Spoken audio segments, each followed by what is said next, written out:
Evening. Hello, interwebs. How are you? That's Sean. Evening. Yeah, what's up? How's it going? Oh God, that was loud. I wasn't expected. It's good to hear your Yeah. voice. Good to see the chat. Good evening, everybody. Good evening, Gavin. Gavin, and then Gavin, and Chest Pains, Instigato, Matthew Dixon. Good evening, sir. Heidi. Hi, Heidi. Heidi. Heidi. Can't remember the rest of that song. What did I see? Artbot, evening. Good to see you. 144. And Dylan, good evening. How are you guys? And everybody else that's watching that's not said hello. Matthew's here. I said hello to Matthew. I said hi to Matthew. Did you? I said hi, Matthew, and stuff. I'm not being a dick. I'm not going to be like Matthew and just be a dick right off the bat. I'm not like that. Actually, I don't even acknowledge him first go. Like, that's why. You literally said Matthew. Yeah, to you, I don't acknowledge him. Okay. Right, that doesn't make any sense. No, you can greet him. I'm not going to greet him. Fine. Be like that. Be like that. Poor little Matthew. What has he ever done to you? Oh, wait, no. Let me take that back. He has done a lot. He has said a lot of things. Yeah, my good friend Rib. Good evening, Rib. How are you? Dude, yeah, no, like this is insane. I literally just saw the news right now. Did you hear? Here we go. Ozzy Osbourne and Hulk Hogan. Like just the guy who eats bats and the guy who rips shirts. That's it's a rough one. Rip, hello, everyone except Matthew. Dr. Sean, who dat? Who that? It just starts. It just starts. Not even like 4 minutes in. Just there we go. Right at you. Just take it.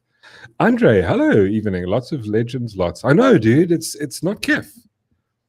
I mean, listen. I think I was chatting to Gavin in the chat, and I was going like, I remember the Osbournes, like the reality TV show, the Osbournes. It was like 20 years ago, right?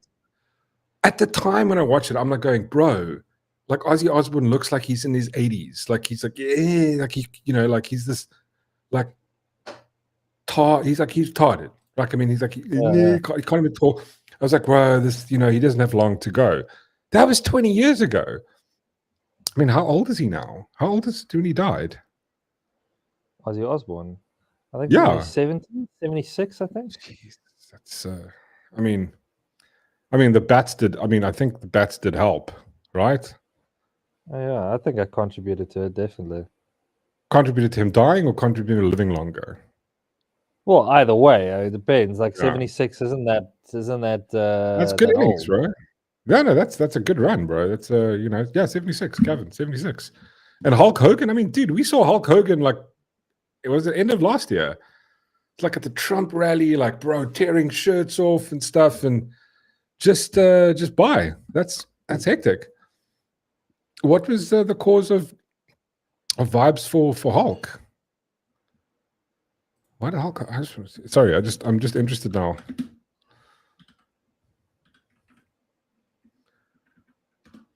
What was that? 71. Good Lord.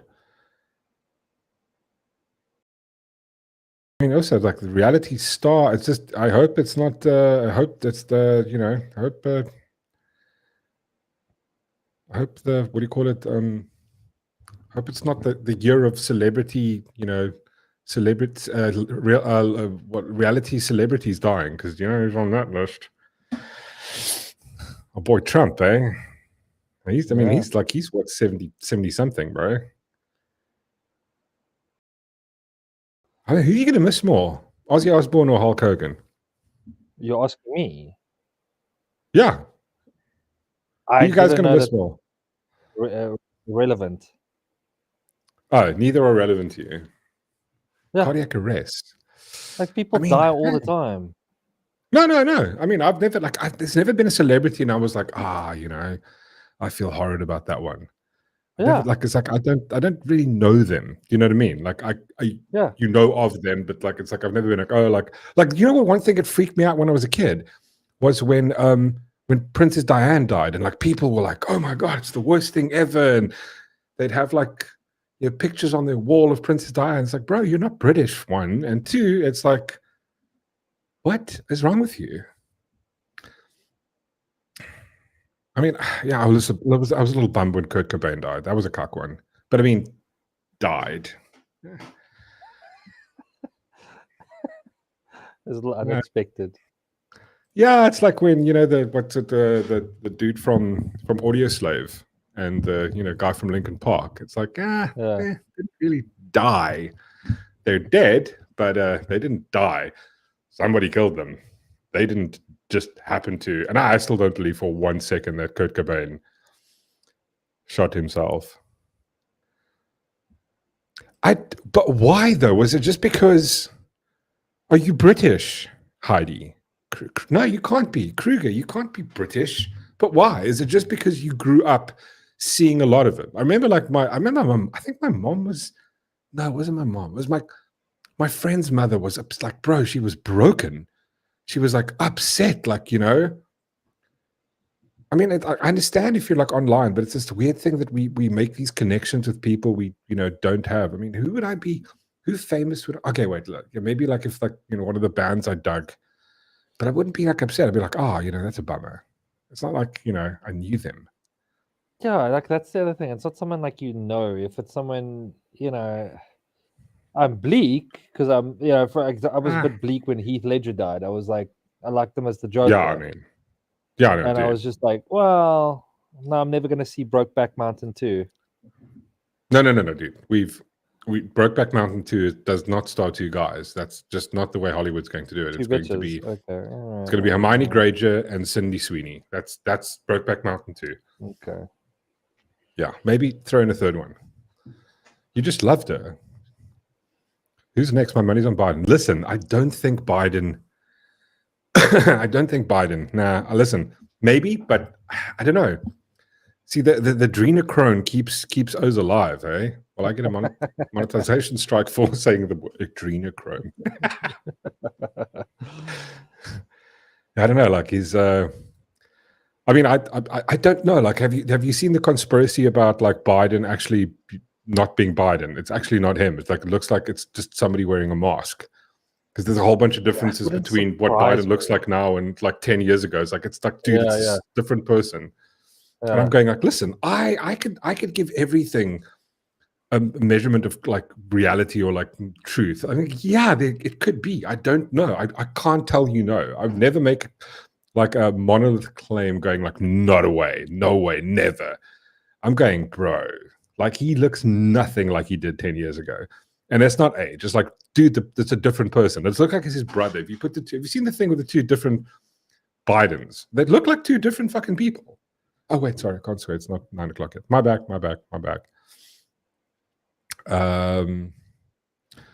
I saw Sean. There's a new Sean in the chat. Sean. Hello, Sean. No, hey. There's only one Sean. Okay, this is Sean number 2. Oh, Sean 2. Sorry. Okay. Sorry. No one steals that. Sean 2. How's it? Plastic bag. Plastic bats, drugs, booze, and hard miles. You know what? That's the thing. It's like with what's that dude's name from the Rolling Stones? Keith Richards, bro. Like that dude is like, I think he's going to live forever. It's like he's pickled his inside with all the drugs and the booze. Yeah. It's just like he's never going to die because he's just like, he's embalmed himself with everything. Yeah. Yeah, no, exactly. I like Sean. I like the new Sean better. Fuck Matthew. Of course. Why wouldn't you? Skinny Richards.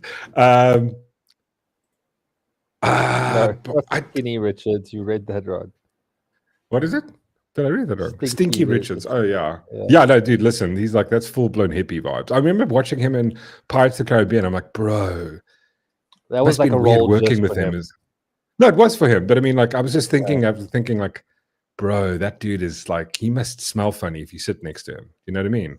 He's got like the skin that the like have you ever seen the white burgies that are like, on the, they look like, they just look like they've been in the sun too long. It's like their skin has turned into leather. It's like that. He's got that vibe about him, like, he smell. I saw it and I'm going like, I can smell this. I can smell this. Like it smells like hard methylated spirits and like I don't know, like a fragrance of button. I don't know. Shit. I mean, I don't know. Listen, Biden frontal lobe. Listen, they just like installed, I don't know, like a chip into his forehead. I think. Yeah. I mean, he's probably dead already. They're probably just going to let us know, like later on. They probably pop him up. He's dead. He's been dead for like a couple of months already. So gay. Exactly. Dude, he was literally the Walking Dead. He was like, no, it was amazing. Like I watched that, and I like it just makes you rethink your entire perception of politics, of government. You're going like, why even voting for somebody? Like why even? Because like just you can see now that you don't need anybody. This person is basically just a face. And I mean, like, have you seen, I don't know, like I really want to get into the whole thing with the double Biden. It's super interesting. We got to do that conspiracy night, dude. Yeah, we have to have a conspiracy evening. Conspiracy night and go off of that. This is a dark episode. What? It's not dark. We're not like. It's because I'm black, Rib. It's because I'm black. I'd rather you hate me. It's why I'm wearing black. Infuriating, because we're gonna get really pissed off in a couple of minutes. Oh, dude! I woke up this morning and I was upset. I was in a great mood today until you called me and told me what we were talking about. No, dude, I was listen. Day, and then we spoke. Listen, I had the same thing, dude. I woke up this morning. I was like cheerful. I was like, oh, good. It's going to be a lovely day. I had my coffee. My wife made me a coffee. She made me make me coffee. I had a coffee afterwards. Sorry, yeah. First, I was like, had a smoothie. Started the day. I was like on the way to work. Went and grabbed this coffee. I sat down, quickly have a coffee at the coffee shop, and I was like, let's see what's happening in the world. Ronaldo, and I'm like, okay, let's, he's a good lad. Let's see what Ronaldo has to say. And that's where just like I was just going, bro, just like I just went from zero to break stuff like Limp Bizkit style in seconds, and I was like, okay, cool. How can I buy petrol, and where can I find the politician's house? Type of vibe. I was there. I was just like, I want to burn it down. I want to burn it down. I really want to burn it down. Okay, relax. We're not there yet. I'm just going to ease into this. But dude, it was just fury. I don't blame you. Like I don't even have the words anymore. I'm just going like, like listen, like even Trump. I'm going like, bro, politicians get absolutely wrecked. Just get wrecked, all of them. It's like these people are nothing, but I mean, there's an exception to the rule. There's always there's an anecdotal. There's always the exception to the rule. But I would say 100%, 99.999% politicians are scum of the earth. All of them. 100%. Proper scum. Yeah. I don't even know why we vote for them. Sorry, what happened? We're getting there. We're getting there. I'm building it up. I'm building it up. Yeah, we're easing into it. Like, we don't want you pissed off now. Like, we want you pissed off later. Yeah. Like, we want to ruin your night. Yeah. That's our intention. That's why I did the hood in the beginning. Was the dark side. I'm the emperor. We're just gonna wine and dine you before we screw you. But isn't that the good way of doing it? The opposite way would just be the. Yeah, that's the right way of doing it. Yeah, that's what I'm saying. Yeah. Trump's family was hiding government treasure since 1880. Have you heard the one about that apparently I think it's Trump's grandfather that bought like Nikola Tesla's estate? That's a cool one. I would love to know more about what happened there. Ooh, that's interesting. Morky, you have no idea how much you're being abused. What, Morky, you guys have no idea how much you're being abused there in SA. My eyes opened 3 months ago after leaving South Africa. No, I get it. I totally get we're abusing. But I mean, here's the thing, right? I always look at it and I go, shit's hectic here. But then every now and again, I on a Sunday, I do a bit of doom scrolling, just on a Sunday. Try to limit it to Sundays.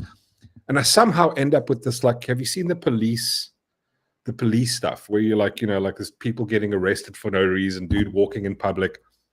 Yeah. And I'm going, we don't have that. I mean, we don't have police. And I'm going like, I'm kind of a realist. I'm trying to look at the world positively, but at the same time, I'm looking at it realistically. Like, I've seen people get arrested. I also go watch Judge Judy. Somehow, for some reason, Judge Judy popped up onto my feed the other day. I'm going, okay, cool. Like, watch the thing. And then the next 2 videos later, it's like, oh, it's Judge Judy again.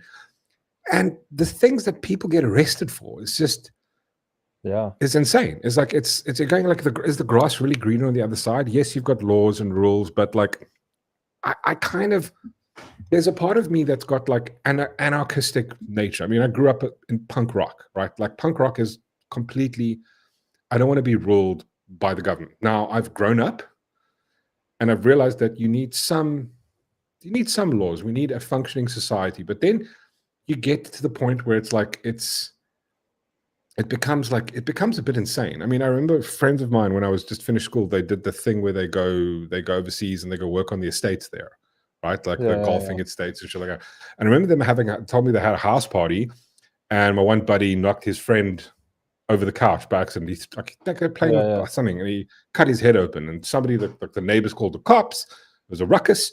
And cops rocked up, and they're like, "Oh God, there's a guy with a cut." And he's like, "Okay, cool." And they're like, "Well, do you want to press charges?" And he's like, "No." And he's like, "Well, okay, cool." And then he was like, "Well, we're gonna still press charges anyway. The state's gonna push charges against his buddy." He's like, "This is his best friend." I'm going like, "Wait, that's insane. That's like, why?" But like, so everything is measured to a degree, right? And I'm going like, I love the freedom that we have in this country. I mean, I know people in, like, I remember back in the day of playing on the high seas, right? I knew of people that got arrested. Like, oh my God, they download stuff. You can't do that in other countries. Yeah, it's like, I can play on the high seas. And it's like, nothing happens, So I think it's a double dingbat. I don't know. It is to me. Good evening, Reese. It depends on where you are, I think. RJ, good evening, RJ. Salami bacon? Well, I would say that. Salami bacon? Did I miss something? I just said hello. Salami bacon. You said salam. Salami bacon. I got it. I'm not offending anybody. This is a comedy show, guys. Whistler, good evening, Whistler. Everybody except Reese. Yeah, the Nerf gun killer. I watched a bit of Whistler's playing The Exorcist last night with this morning. I watched a little bit of that. I'm going like, Lord. No, I don't know why you do that. Someone needs to send me like a personal message saying Whistler's on, because like I always forget to watch the show.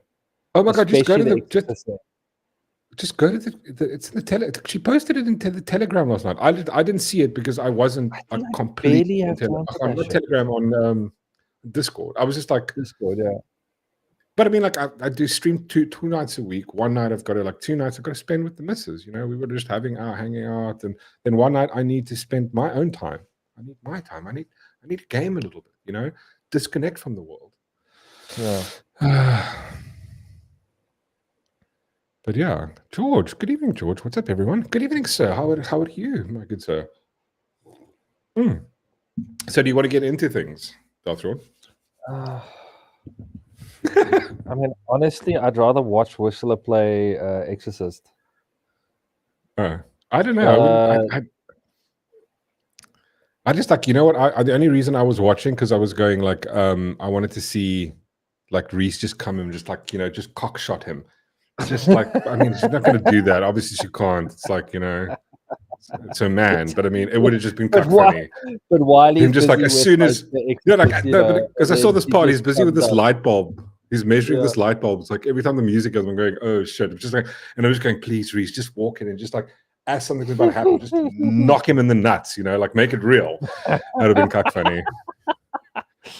I'd smoke that. Mark got away. What? No, it's not a self-love night. Well, it kind of is, but like, it's not a lot of this. It's more a lot of this, thumbing. I'm thumbing myself. I got thumbed. I got thumbed.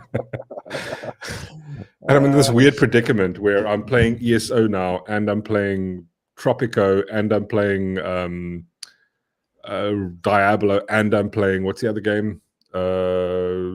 Cyberpunk, like all in one go now. Like I'm like sitting there going, I don't know which one to play, and then I'm like, I open the one, then I open the other, and I'm like, I don't know which one I feel like, and it's just too much. It's too much one problem.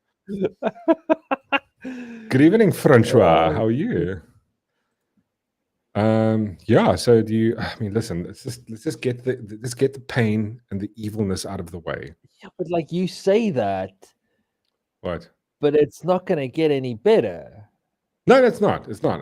But we need to deal with it, right? We can't ignore it. It's not like, listen, shit on me and then expect me to clean it up afterwards. Listen, these are things that men can handle, right? Like things like emotions.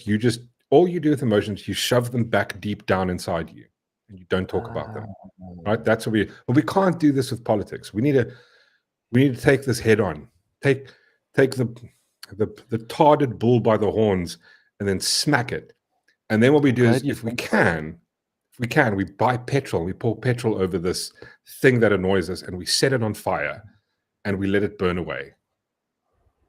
That's what we need to do with things like this. Sorry, I'm off topic now, but that's what I needed to do. I needed to put on notifications. Notifications for Twitch, Whistler's live stream. Anyway, carry on. There we go. Just put a fucking there we go. Just like what you tell us what else you have to put a meeting for tomorrow. Like what you have to plan your breakfast. What tell us what we're having, because that's why everybody tuned in. Okay. Sorry for fucking sharing something. So listen, we talked about this.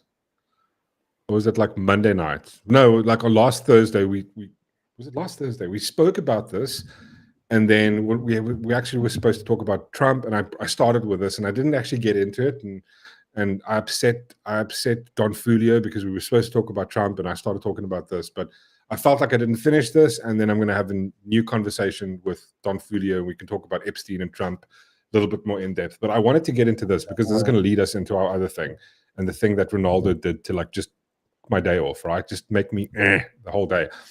So if you remember, was it last week? Yeah, last week. Yeah, I think it's last week Thursday, a week ago. I woke up to this bullshit, right? So Geordin Hill-Lewis, this is now in connection with the raising the rate. So Geordin comes in and goes, Cape Town's pro-poor. The fact that you begin by saying that is going like pro-poor. Okay, well, what do you mean by pro-poor? It's like you're just saying it like, oh, well, we're supposed to be pro-poor. Okay, at the expense of who, Jordan? But we're going to get into that. Did he actually say the words pro-poor? Yeah. He typed this. Or obviously his aide, or who the fuck ever writes his tweets, wrote this. Cape Town's pro-poor. Wording is correct. Yeah. No, you said Cape Town's pro. If I read that, budget. It makes me feel like he's for poor people. Yeah, that's exactly pro-poor people. He's okay, it's like the budget is pro-poor. It's like it's for the poor. It's not for the people who pay the VAT or pay the tax or pay anything. Right. It's for the people who don't. So we're going to rob. What's the vibe again? Steal from the rich and give to the poor. Basically that, yeah. It's basically it's the tarded version of Robin Hood, because Robin Hood actually never did that. Robin Hood stole from the state and gave to the poor, right? So this is the stories that we grow up with, where we go like, okay, the sheriff comes along, steals from everybody, and then it's over here, instead of just keeping it for himself, they're going, okay, no, we're gonna steal and keep a lot for ourselves, and then you know what? Don't worry about it, because we're gonna spend it on poor people. I'm going like, okay, and that's justified. This is what I'm trying to get at, the worldview here, right? So I'm going like, okay, cool, but you want to, and this is what he wants to do. So before we get to his tweet, let's just go back to the situation. So massive public outcry over Cape Town's controversial this is the pro-poor 2025-26 budget, the municipality of Cape Town, right? So basically what they want to do is, the City of Cape Town has received significant public pushback to a proposed 84 billion rand budget with more. So their budget is 84 million rand. If I remember correctly, this was on Rib when Rib did a live. He had Jack. He had Jack on there, the guy that got booted out of the meeting, the Cape Town municipal meeting, right, for saying immigrants. The entire vibe with that is because they're focusing, like Jack brought this up, like they're pulling in, I think it's something like 200 billion in taxes, and they send that all to the government, and the government gives them something like less than 84 billion to spend on infrastructure, etc., etc., etc., all this shit, right? That's what they have to spend. Now, in order to increase their budget, instead of going, well, we're going to give the ANC or the government less of that and keep more of it so that we can invest that into infrastructure, instead of doing that, all that money that goes towards corruption, like, what do we see every time every show we talk about this shit, right? The money that the corrupt ANC just pisses away, right? What was it? 50, what was it? The minister who went overseas spent a couple of 3 million rand on in Japan? I mean, it was I think total for all the trips was something like 8 million. Yeah, 8 million for a three, for what, two places. Yeah, and we're going, okay, sure. These are the same people that just piss money away. It's stolen every rock. Jack Miller, there we go. Sorry, thank you. Jack, what a loser, Miller. Huh? That's not nice, Matthew. But he brought this up and he went okay, cool, dudes, this is absolutely insane. This is the amount of money. But instead of doing that, they're going to tap you and me. They're going to tap, well, not you and me. You're not in Cape Town, Dothron, but everybody else in the chat that's in Cape Town. They're just going to go, okay, cool. Well, we're going to increase the rates and levies. And the issue that people had with this is here. The objections focused on the proposed tariff structure, which is based on property values and includes fixed charges for water and sanitation, as opposed to being based solely on estimated volumetric usage. So instead of charging me for what I use, i.e., say I used 10 liters of water or 100 liters of water, or I used the garbage guy came and picked up 1 bin, that type of shit. They want to now do it on, well, let's put it on the property value. And this is the thing that makes absolutely no sense to me, is the fact that, okay, cool, well, you want to charge someone, listen, what services, and just answer this question for me if you can. If there's two people, a married couple, living in a 4 million rand house versus a 500,000 rand house, what are the people in the 4 million rand house doing that requires more services from the municipality that they aren't paying for? I mean, they're already getting taxed on the basis that they're getting property tax on the basis of the value of their property. So let's say it's a couple live in a 4 million rand house. Then and a couple living in a family of four living in a 500,000 1 rand million rand, a 500,000 rand property. Obviously, someone's living in Campsbay, water and the usage. Exactly. So the usage of water, who's going? So the usage of water is based on. You would think that it's the family of four that's going to pay more. Yeah, they should be paying more. They're using more services. Yeah, they're producing more garbage. They need to pay more electricity because they've got they have a geyser.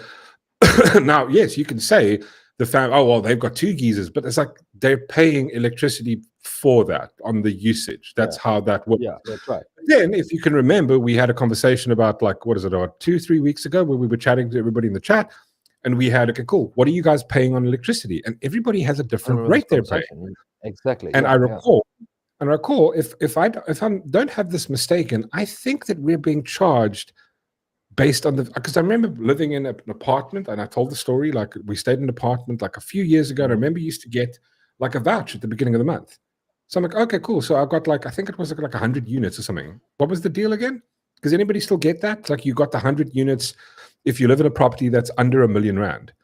And if you live in a property that's over 1 million rand, you don't get those vouchers. And I'm going, but but why? It's like the majority of people rent in Cape Town, right? Yeah.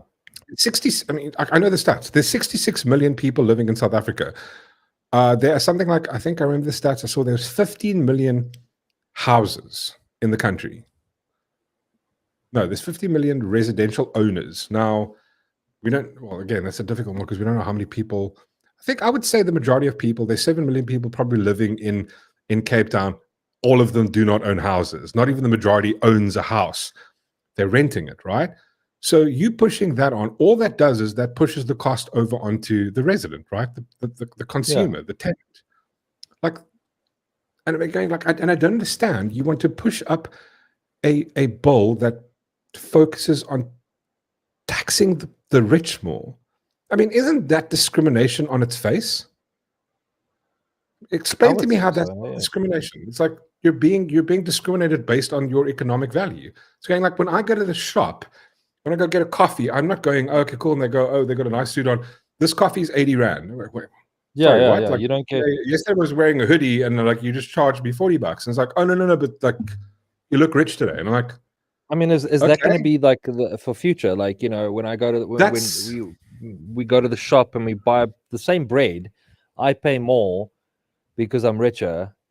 Is that that's what they're doing, and somehow, some fucking how, this Muppet thinks this is somehow justified. And they're going like I mean, just read what the fuck he writes here. Sorry, I'm getting annoyed. And this is from last week, and he goes, Cape Town's pro-poor 2026 budget is under attack by South Africa's wealthiest property owners. Bro, I don't own shit, and I'm fucking attacking you, right? Yeah, I think it's like people that have common sense are attacking you. Yeah, it's not. It's like you are an absolute fucking Marxist, Leninist communist. It's like, this is insane. It's like again, like this does. You cannot rob Peter to pay Paul. It's like literally. It's literally. I mean, it's literally from the Bible. Like, don't steal from someone else to give it to someone else, and then tell me it's righteous or it's good. It's not. What you're doing is wrong. It's just insane. This is worldview going. Okay, it's somehow cool. It's just. And this is the thing: is it because these people work in government? They're going, well, that's just how the system works. I'm going, I thought these guys were free market, like these advocates for a free market, advocates for equality. I mean, the Constitution goes. I mean, did he not swear to uphold the Constitution, which is thou will not you won't discriminate against someone based on their race, based on their religion, their economic status, anything. This is discriminating against people on the basis of their economic stature, how much, what they have. It's madness. I mean, just like this, his tone. He's just. So SAPOA, who represent the biggest and wealthiest property owners in the country, are trying to force the city to change billionaire property funds. Charge billionaire property funds the same as individual homeowners and poor families. Yes, that's called equality, prat monkey. That makes no sense. Bro, what you're saying makes no sense. They should be charged the same. They should be charged on what they're using. In what world did I just wake up? Like, this is, I didn't understand last time. That's the thing. How did I wake up in this? If there's a rich person and he's using a lot of water, he's using a lot of electricity, he's being charged a lot for of garbage, he should be charged for that, 100%. But he is being that. That's no, I know. I'm just we're already being charged for it. You're making people who have a more valuable property pay a different rate in electricity. Like, that's insane. Why? Like, why would you do that? How is that equal? How is that fair? Because they have more. It's like, you don't know how he got that, because it comes back from a world, like intersectional worldview, going like, person colonized or something, and going like, well, the only reason this person is rich is because what? Why? Just it must have been stolen. He stole this money. Like, no, it's like you have no reason. You have no way to know why the majority of people have lots of money. They're doing that because they worked hard for it, because they inherited it, and what the fuck? It doesn't matter. Then it means their great-great-grandparents worked hard for it, or their grandparents or their parents worked hard for it. It's called sacrifice. It's not called privilege. It's such a warped worldview, this. It's insane. And then obviously, like, he tries to make this out as like, no, these are the, You know, it's like it's this sort of Bernie Sanders line of like, well, it's just you know, it's the richest of the rich. Like they're trying to stop it. It's like we give a shit about the poor, bro. There's nothing just, nothing righteous about taking money from rich people and then pushing those services onto just the poor people. It's like, what service do I get? I'm not rich. I don't own a property. What service do I get? When you're spending, and this is what came out in the thing, this is what Jack Miller brought up. He's going 70, actually not even him. He came out, I think Geordin Hill-Lewis came out himself and said this a while ago when they got under fire from the ANC because they're not doing anything for the poor. They came out and they stood up and they applauded themselves and they went, you know, we spent 70% of our budget on the poor. And I'm going, wait, hold on. But like, what about everybody else? Like, how is that just? You take my money and then you give the majority of the services to other people. I'm going, how the fuck does that make sense? That doesn't make sense. Like, I don't get it. I'm like, am I retarded? Or are these people retarded? It's like you've been living this lie for so long. Once you question it, it's like this is the same thing with the whole Black economic empowerment thing. It's like where companies are coming out like, you know, bragging about the fact that the racial makeup of their company and the fact that their majority is owned by this race. And I'm going like, do you not understand that by doing that, you are the racist? You are race focused. It's insane. But this is the same thing. It's like they've been doing it for so long. You've been in government, ingrained in government for so long that you think this is somehow justified. It's totally fine to take money against it. Like you basically come to me, put a gun to my head and go, well, we're taking this. And there's nothing you can do about it. I'm going like, well, I didn't vote for this. It's like, this is not what you guys stood for. I mean, they're just becoming more and more and more communist. I'm sorry. This is like social, like, fuck these people, honestly. I mean, like this is how he ends it off. We'll defend our budget and all of its investment. What? And all of its investment it makes into a better services and infrastructure. Who gives a shit, bro? To extend better services to more people and to keep Cape Town as SA's most functional city, we need to step up investment and infrastructure. Okay, who said money? Oh, the people over there with the big house, they have money. They're going to pay for it. I'm going, no. That's not how it works. Yeah. Everybody should be viewed equal under the law. I mean, how does that not make sense? Rib, you're 100% correct. This is exactly. This is the thing. It's like that's where this worldview comes from that he has. You deserve. See, the thing is, you know, I'll never call it privilege. I'll call it sacrifice. That's the mistake people also make. It's like it's not privilege, it's sacrifice. It's like my parents sacrificed so that I can have what I have, and I didn't have. I mean, I didn't get like didn't come from like Trump, like a gold spoon in my mouth, or any shit like that. Just going, the reason my parents took the time, they sacrificed, they worked their asses off to put me through school, to pay for it, to do all these things. No one would just hand it the shit, right? I mean, oh Lord, I don't understand how the world view is so warped, where it's just. I mean, your parents worked their ass off to at least put one kid through matric. Yeah, pretty much. I mean, the other one.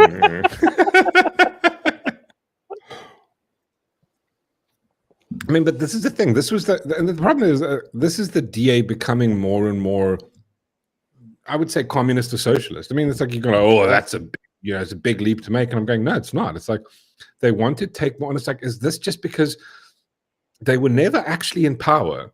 Now that they're in power, it's like their entire game is switched. Like they be like, I think Ronaldo said it. It's like they're becoming more and more like the ANC. Because it's like they're going to benefit from it. They're going, okay, but like, okay, so your reasoning is different. The ANC want to tax you more so that they can fucking steal money. The DA want to tax you more so they can give that money to other people. I'm going like, you know what? At the end of the day, I don't give a shit. I'm still being stolen from. I don't want to be stolen from. I don't care if you're Muhammad, Ahmad, Bruce Lee. No, I don't want to be stolen from. I don't think at the point is, and this is the thing I started thinking about. I'm going like, what is the average middle income person getting taxed in this country? I think it's somewhere between like 35%. Now, the thing is, what I don't get is, I mean, I get it, but just like once you break it down into the most basic of, just lay it out in basics, right? Say you get 1,000 rand, that's your salary. The government takes 35% of that. Well, let's call it 30%, right? But then the rest of it, every time you buy anything, you're paying 15% of that also to the government. But that money's already been taxed. And then the house that you're paying off is also then being taxed again. But wait, hold on. You've already just taken 35% of my income. Why are you taxing me 3 times? Now, if you add that up, right?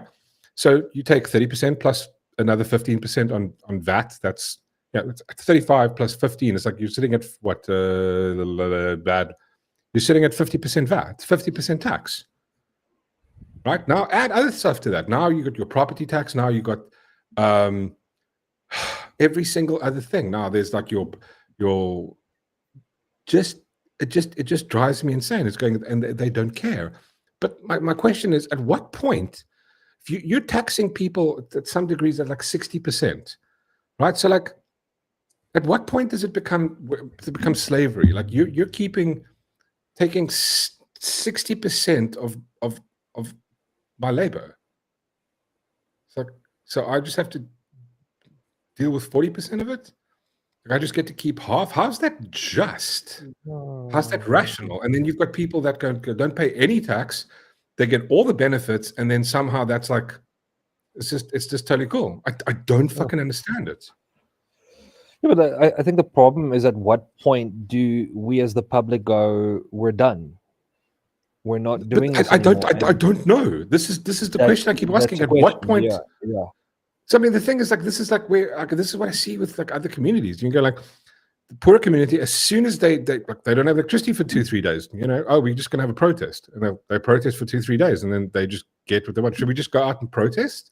It's like, I just don't fucking have the time to protest. If I don't, I won't get the things. I mean, and like the majority of money just gets taken from us, and you pay 28 million people money for nothing. Just well, I should deserve it. I'm going like, I don't fucking care anymore. I don't know. I don't think that's right. I don't think it's just. It's right. What? Reap's comment: Mork, slaves who ask too many questions get into trouble. Yeah, and then that's exactly what Matthew says here as well. Is going, just wait until NHI kicks in. They're going to just up it by another.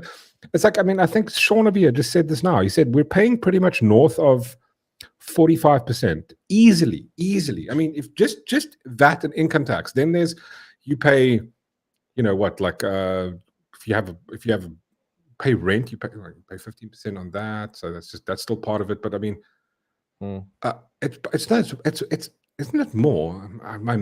Where's my quant? Where's my quantitative? I need a quantitative.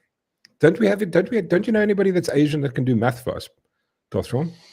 Not off the bat, though. Because I mean, it's like the thing is, it's like we go back to our little formula. We've got 1,000. We're getting 1,000 rand salary, and then the government takes 35%. We're left with 6,500 rand, right? 650 rand. My bad. God, terrible at math already. And then every time you buy something, it's 15% of that. So let's call it in total. If you spend the whole thing, it's all of that's gone. So now you've paid another 15%. So you're left with nothing. Then they also come along and go, okay, well, the money that's already been taxed and VATed. Now listen, you rent a house. Oh, well, listen, there's also a property tax.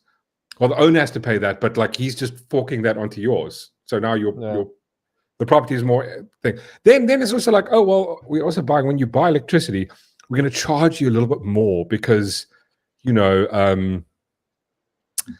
because your house, the house you're staying at is worth 1 million or 2 million because, it's Cape Town. And then on top of that, we're also going to do is we're going to, oh, you want a TV? Oh, listen, you have to buy a TV license, which is just another tax, right? Yeah. And then, oh, you want to drive a car? Wow, listen, you have to take a license out for that, and every year you're going to have to also relicense that car.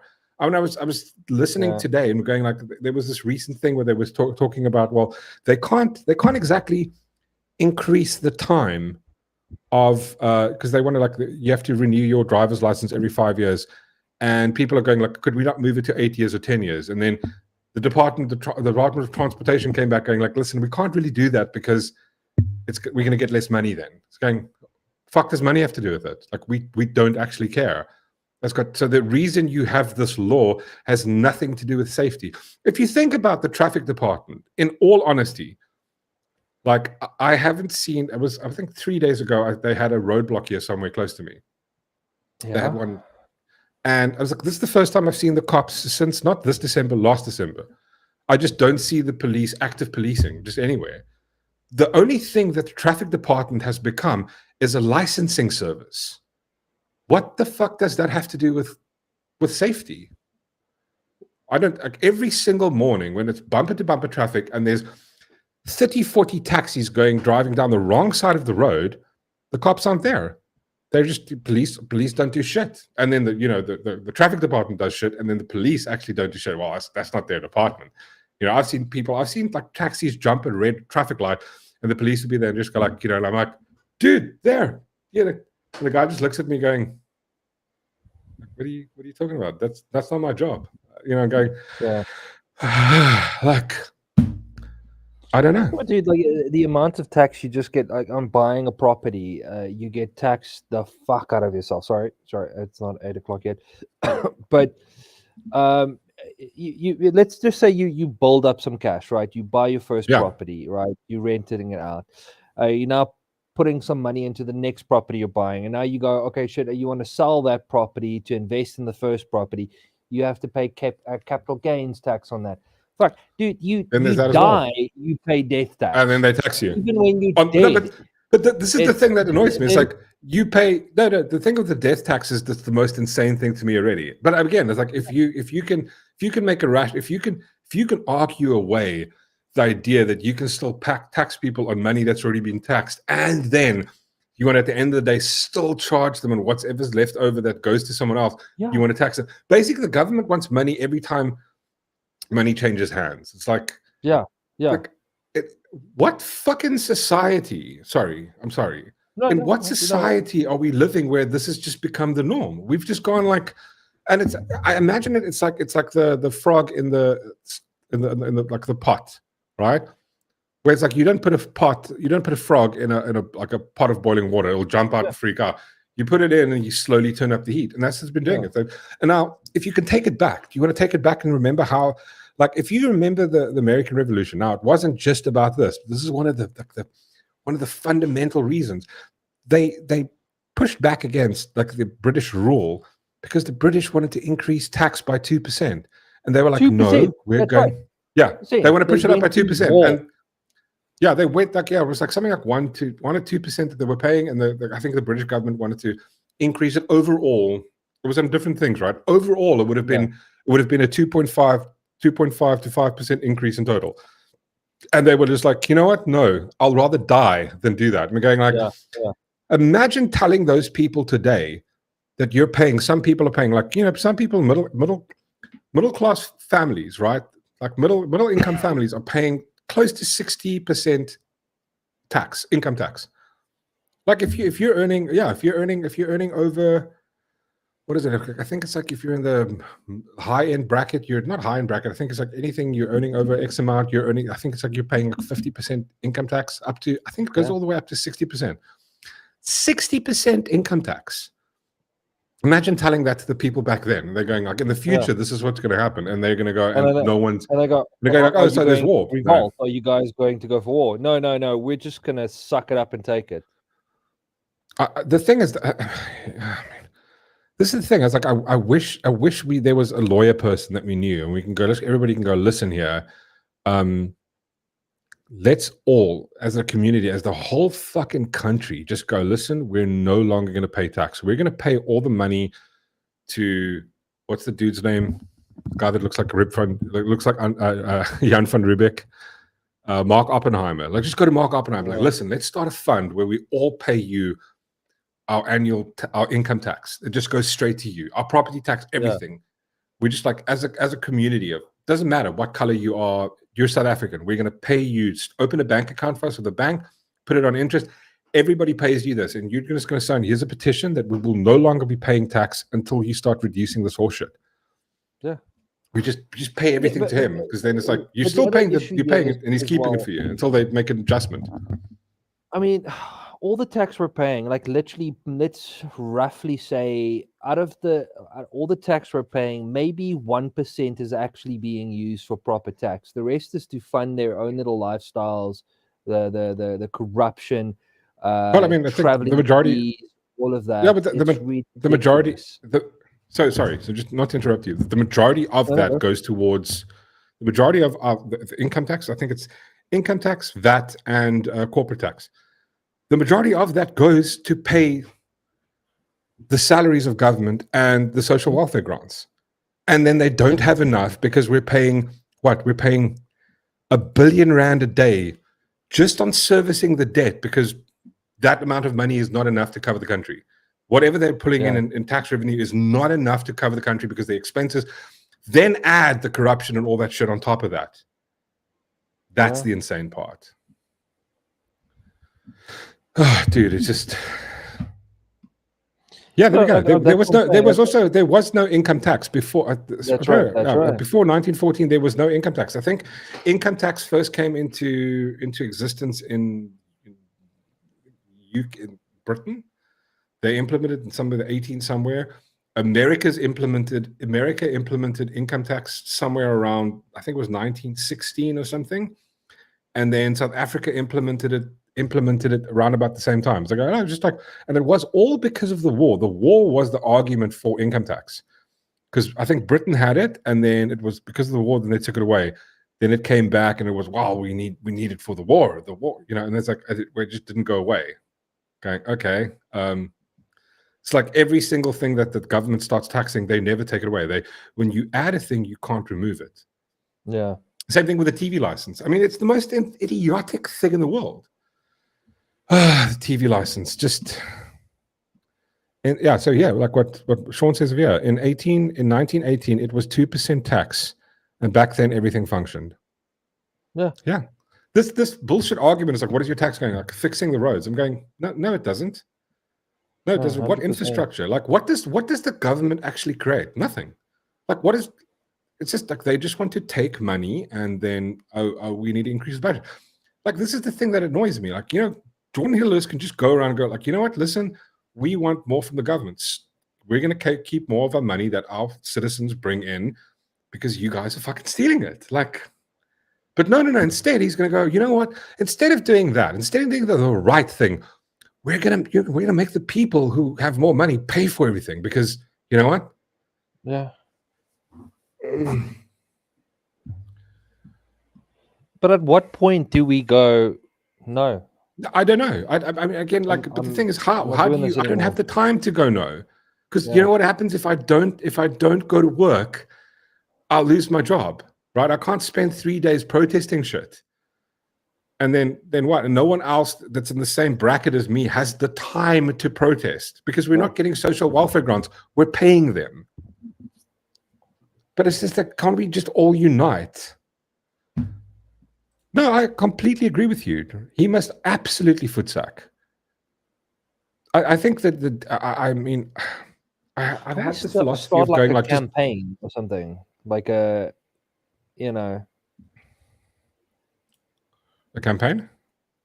A campaign to stop this. Like, let's start a movement. I mean, yeah, when Heidi says, my first year in The Hague, our municipality was 23 million in the green, and they put all back into infrastructure. Yeah, if we didn't have politicians who loved stealing, I would say we would be able to do the same.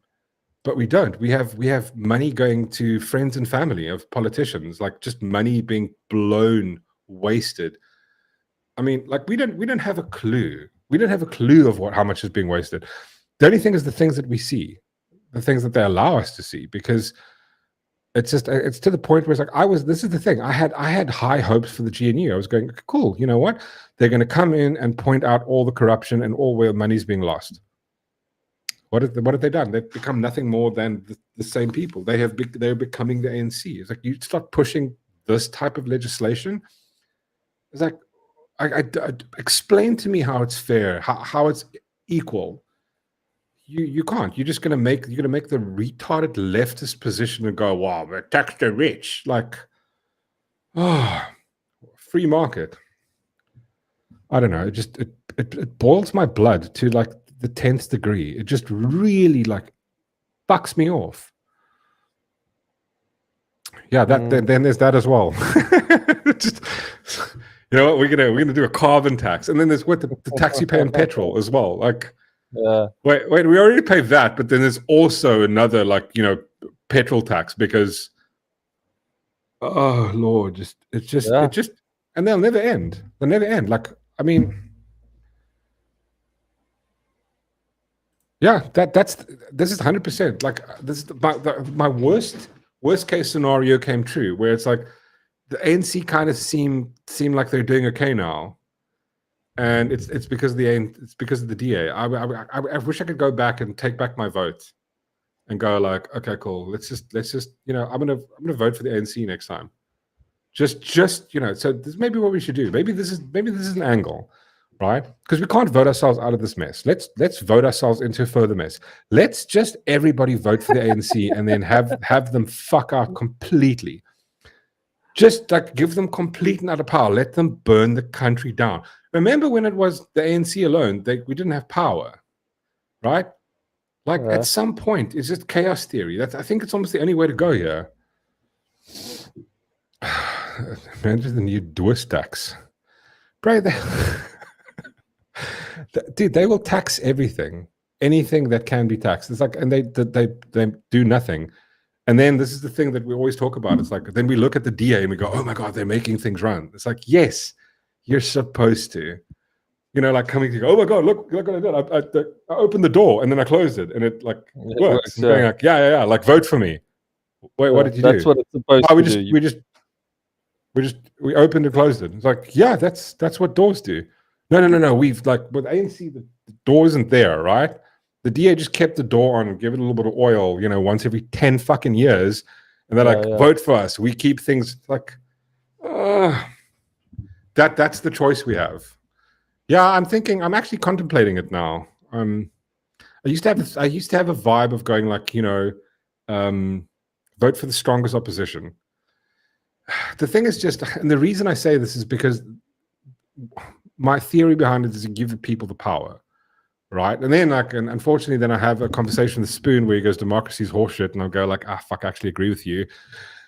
But if the people actually have the power, you give them the power, well, we can vote as, put politics aside, put your allegiances aside, and let's just vote for one. Like, if the entire country can, the next election, just, let's vote for the DA. Let's see what happens when they're completely in charge. Because in the same breath, I'm going, are they doing this because they're being strong? They need to. The only way they can stay in power with the ANC is if they bend the knee. Because this policy, these policies are like typical DA things. I mean, I don't know. This is municipal. Like, are they just greedy? They just want money.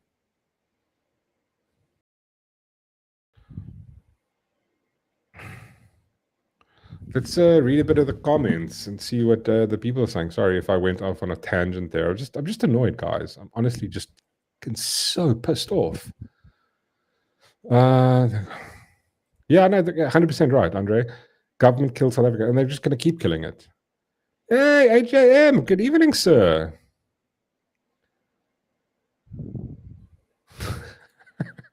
I will bend your knees for you. Yeah, that's the government of South Africa. Here's a sledgehammer. You will bend your knee. Yeah. And what do you do? What do you do? They have public things. The entire public comes out and there's backlash, and then just instead of listening to the population, they just go, well, we don't give a fuck. I mean, I don't know. What's OMH? I'm going to vote OMH again.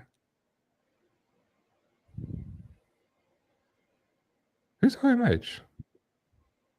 Why do I not know that? Who's OMH? Sorry. OHM. OHM. See, there's dyslexia again. OHM. I don't know who OHM. Voting. Who is OHM? Somebody tell me. You like to say it? Oh, thank you, Rib. I appreciate it, my good sir. A little Mork around. I'm just like, well, it's not over yet. There's more. Still gonna tune. There we go. That's so. Whistler brings up. This is the other thing I wanted to talk about. So, yeah, we're gonna unpack that soon. Well, we're gonna start unpacking it now. Let's not wait on ceremony. And this is the thing. So here's another great, absolute, fantastic idea from Organic Human Movement. Oh fuck! Is that the actual name? Sorry, wait. Back to this thing. Wait, OHM, Organic Human Movement. That like legit real? Is that what they're called? OHM? Or are you taking the piss with me, Charmaine?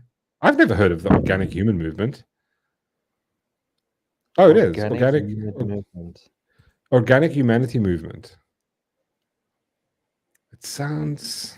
I'm not going to be a dick, but it sounds a tad bit hippie. Not that I have an issue with hippies. Well, no, I'll take that back. I do have an issue with hippies, but I mean, listen, I don't mind hippies as long as they don't touch me. That's totally fine. But I mean, it just sounds a bit hippie. Maybe we could give it a better name. Organic Humanity Movement. I mean, I should, before I diss them, I should go.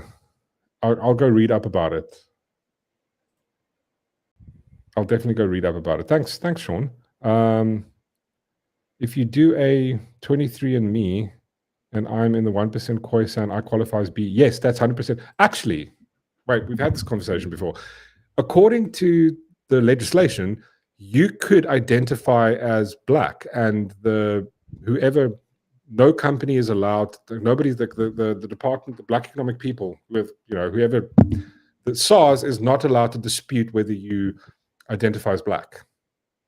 There's actually a case of somebody identifying as black and they got B status because of it. So you don't even have to provide a DNA and me vibes.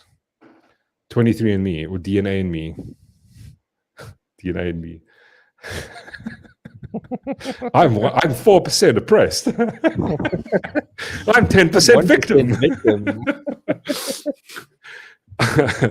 I'm 90% colonizer and I'm 10% oppressed, but I'm just gonna go with the 10% victim part.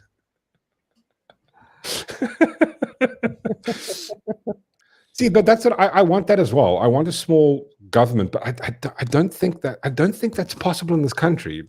Just the thing is, how do we get there? That's the thing. It's like, how do you take that step to there? Because you have a population that votes along the lines of the way they love sport. I mean, again, just my opinion. I don't think it's like this time around, people didn't vote for the ANC, not because some of them switched over the MK, but a lot of people who were staunch ANC voters just went, they're doing shit. Just like when your team is doing shit, and you're like, I'm not going to go watch the game. Could buy tickets for the game. I'm not going to buy tickets for the game. I'll wait until they get a new forward or some shit. Better striker. Then I'll go back. Then I'll go support the team. That's it. I'll watch them. But I'm like, I get bummed every time. I think that's how a lot of people view politics. To me, it's like, I do not care who you are. I have no allegiance to anybody. I vote along the lines of who can do a better job. The problem is, up until recently, the DA was the ones that can just, and they're just the ones that they can just, they just pass barely. That's what they're doing. They just pass, and then wait, you know what we did? We make things like run. We make things function. It's like, yeah, okay, cool. What else than that can you do? We make things run? No, except for that. No. We make things run. And it's like, okay, am I talking to a retard now? And that's the conversation. Identifies a desk lamp. Please screw a light bulb in my ass. Oh Lord. Oh, province. Yep. Yes. I mean, fuck. I don't know. Like, how do you solve the issue? I don't know how to solve it. I don't know if we can't vote ourselves out of the situation. And the only thing is, if a lot of people aren't going to wake up, the problem is we've got 28 million people who are happy with getting fucking nothing. I mean, it is absolutely fucking nothing. You know what I mean? It's like you're getting what, 1,000 rand something is like a SASSA grant. And I'm going, people are content with that. I don't know, man. I don't know how you get out of the situation. Like, how do people just wake up and go, this isn't the way forward? This is not fucking working. And yeah, I don't know. Yeah, I don't know. Well, enough about that. Let's just read a bit of comments before we switch over to our other issue topic. Yeah. Kak, when I see your face, all bets are off.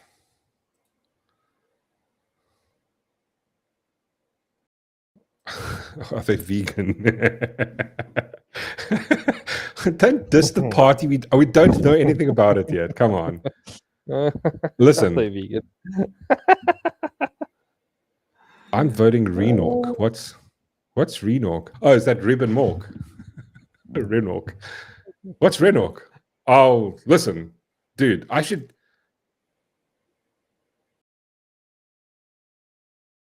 really think we should run this place. Maybe we should start our own party. And you know what we do is we run on the same policy, because the only way you can win is if you run on the same bullshit policies. We promise everybody a free house, right? And a job and like a car. And then when we get in power, we just go like, haha, gotcha. And then we just get like, gotcha, bitch. We do like, yeah, gotcha, bitch. And then like we just do shit like that. Like no, Ronaldo. I mean, I don't know. I'm not much of a politician. If I can be in the background and just run stuff like, okay, cool. You know what? For infrastructure and electricity, I'm going to employ all the people that play Factorio. No. I'm gonna get ex-bankers or something, like, to run the budget. Yeah. You know, like a good Jewish financier or something. You know, like, you know what I'm saying? Like, get like people who know money, bro. Like, give the budget to what, like a person that, you know, 10 years ago, like, he basically just got given a degree. This person's never managed money in his life, and here's like the budget of the country. And then like he takes, a finance minister takes 3 months to actually bring out the budget. I mean, like, it's the history of South Africa. It's like the longest we've ever waited on a Muppet to bring a budget out. I mean, it's insane. And it's like, what do they do? It's like, we're just going to raise. I want to go like Argentina on it, just going cut everything. Doge, boy, bring Doge in. Just like, listen, cut. Oh, Sasa, finished, done. Canceling it tomorrow. Riot all day long. I don't care. I'll go to America. I'll phone Trump up and go, listen, dude, like, can I make a deal with you? Can you send us the military? And, you know, we'll give you a discount on gold, exports, all of that shit. Send in the military. I'll go full authoritarian. I could not give a shit. Just go full authoritarian. I think it's like, if you can't, and this has been thinking a lot about, it's like, we're trying to deal with people who don't hold liberal values, and they're not like, these are like communists and fascists you're dealing with. Because, you know, you get socialism, communism, then fascism. Like, communism always leads to fascism. And you're dealing with these people, and you want to deal with, within your realm. Like, you can't. Like the DA can't fight the ANC, because the ANC can just lie, and they just go like, you know, we're going to do good things. And it's like, ANC just goes, well, we'll give you more money and houses. And it's like, but you can't do that. They don't give a fuck.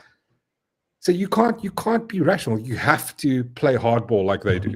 Lie. I will lie all the way. And in the background, I'll do shit like, you know, have Chinese like hacker dudes, like, you know, running gamers, running infrastructure and, you know, logistics and shit like that. Like, dude, the trains will be fixed tomorrow.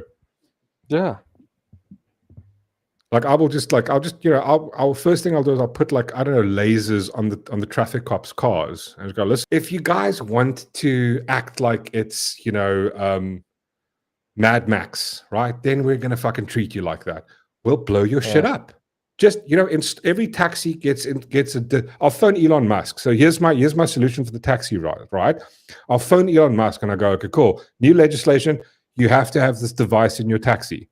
What does it do? Well, as soon as you break any laws, it's like a little AI thing that monitors you.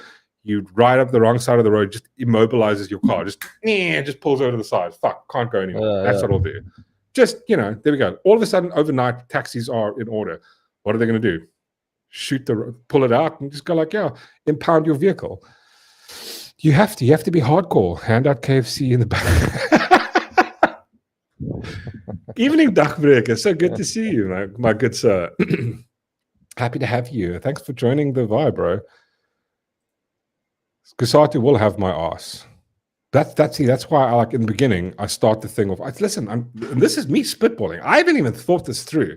I'm spitballing off the cuff here. Yeah, Give me some time. Wait till I, this is like, bro, I haven't thought of a actually thing. I invest some literally thought of fucking it. time into this.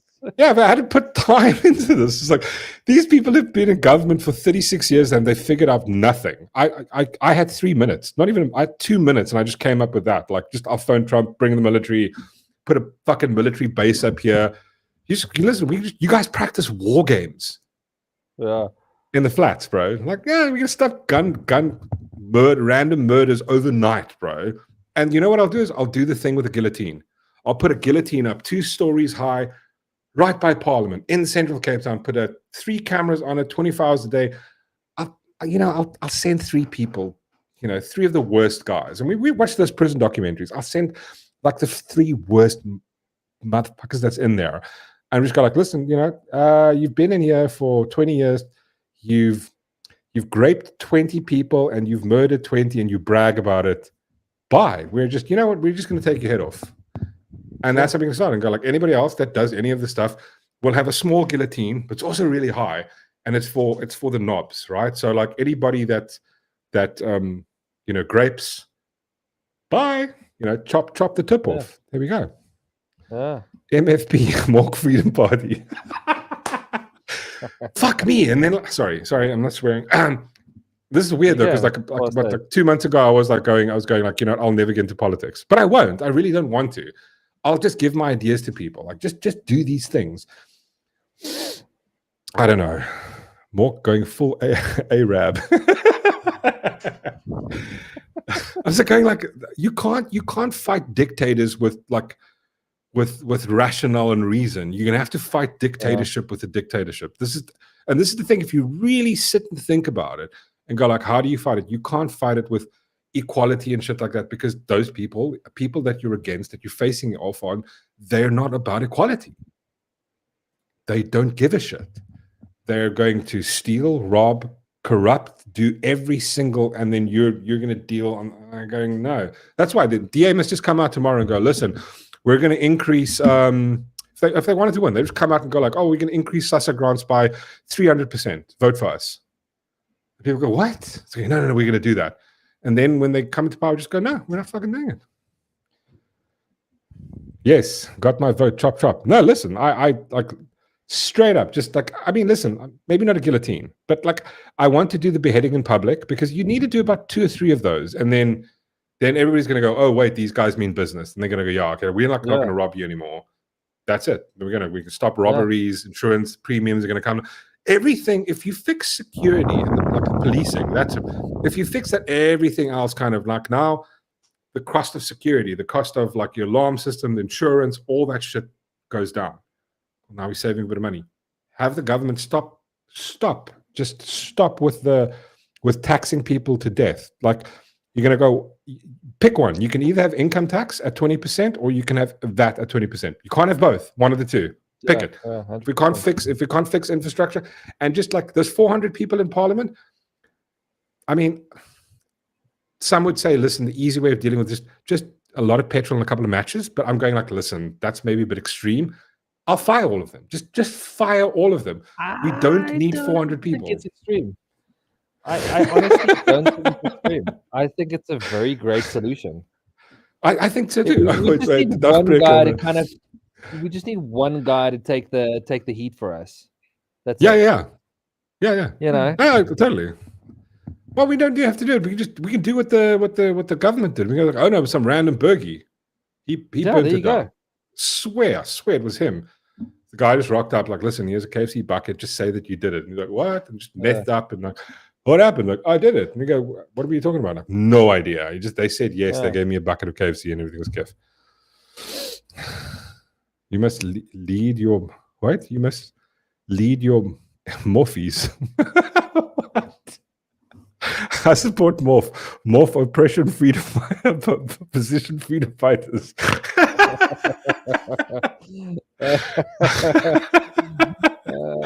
Oh my god! At least I'll have the pink vote, which is good.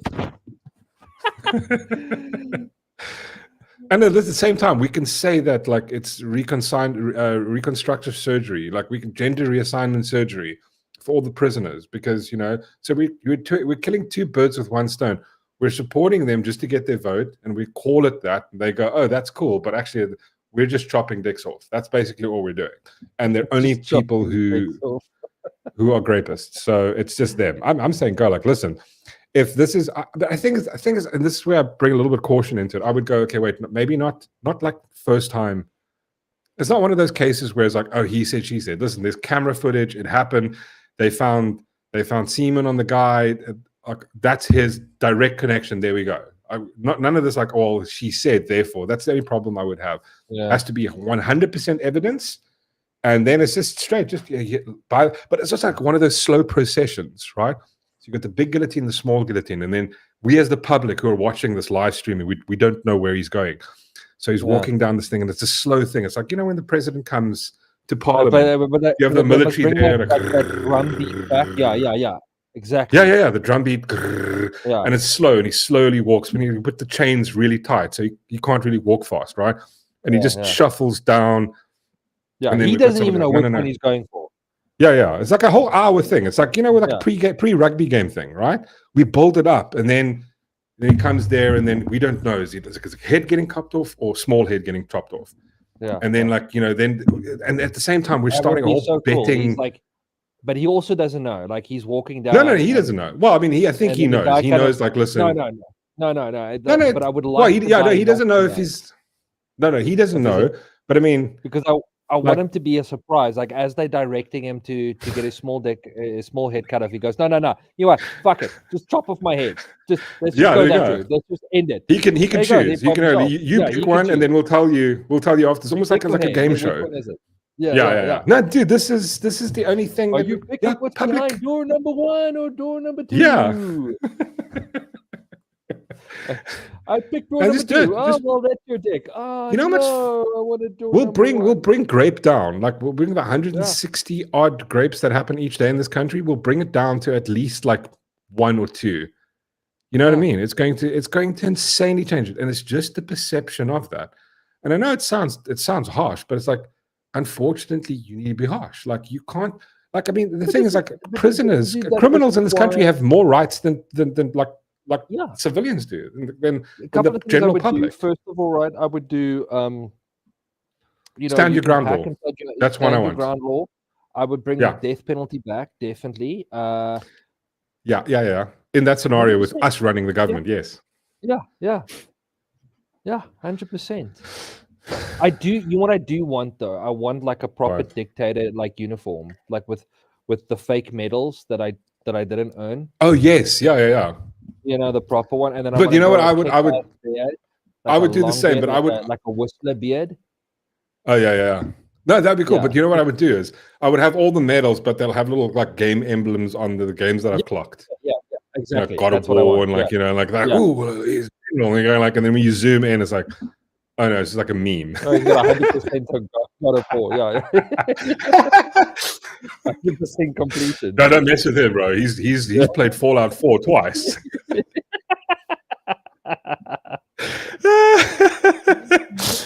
Oh my god, that'd just be dude. Like, listen, Judge Dredd. I think it's not a bad idea. That's how judges should be. You go out, you find the guy guilty. Listen, there's an online court system. Listen, if you shoot a cop and you shoot a child or some shit, we see you. Yeah. It's just, listen, I want it to cost the bullet. I don't want infrastructure on. Just listen, that's the only way you can deal with it. Just like achievement unlocked.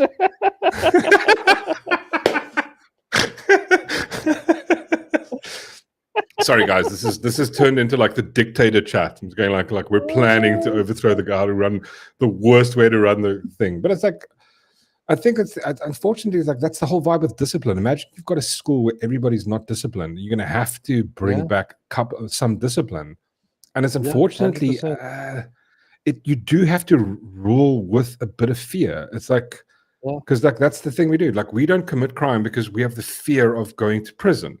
It's the same thing I would apply to the actual the government. If you are caught stealing taxpayers' money, dude, you're fucked. Jail. instantly. There's No, no listen, investigation. You quit your job No. and then you pay back if you owe, and if you can't pay it back, you go do manual labor.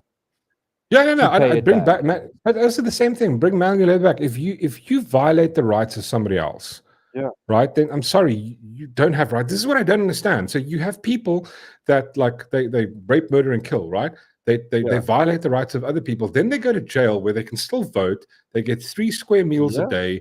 It costs us millions and millions of rand that we, the taxpayer, the people whose rights have been violated. Now I'm looking after that person, and that person still gets to do whatever the fuck they want to do. I'm going like, how is that? Yeah. And then you've got the Human Rights Commission going, oh, you know, these people are entitled to, like, and this is the weirdest thing for me. They made the argument last time about like the fact that prisoners should be allowed access to telephones. And I'm going, no, what? How does that make any sense? Like then they should be allowed to freedom of movement, you prat, because the Constitution said so. Yeah, the Constitution also says you're allowed freedom of movement, you muppet. But we've taken that away. Why? Because they violated the rights of others. Prat. Ugh. I'm getting angry again. Caning the minor offenses, keep prisoners. Yeah, I think so. Yeah, I think so. Yeah, why not? Yeah, cane them. Blixen them. Yeah. Because the thing is, like, it's like, yeah, I mean, unfortunately, that's just what you're going to have to do. There has to be some kind of recourse. There has to be like a responsibility for doing something bad, and that doesn't happen. Like, what happens when you do the most evil of evil things in this country, where you murder someone else?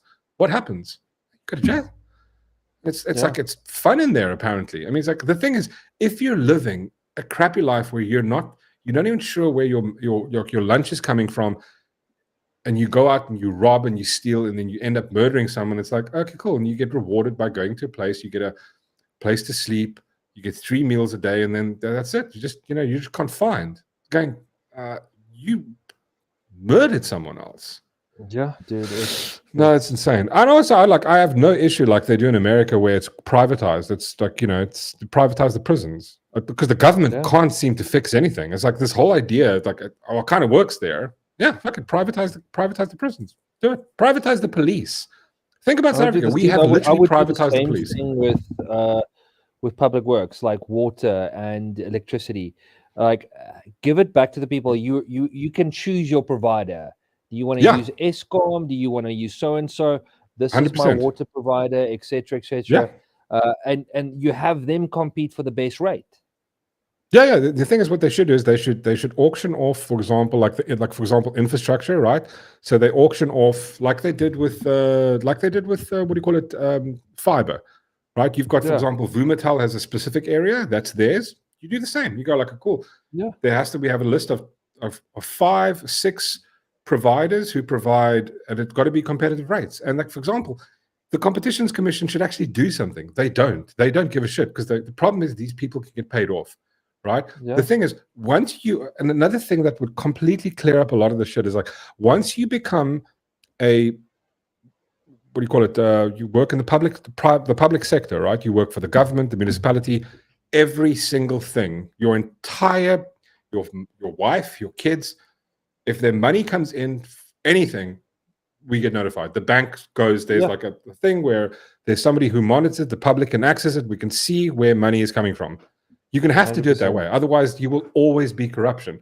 And that's the way to stop it. But you know what? The people who empower will never put that in place because they want to. If the DA wants to go, put that in place, they'll never do it, ever. Because,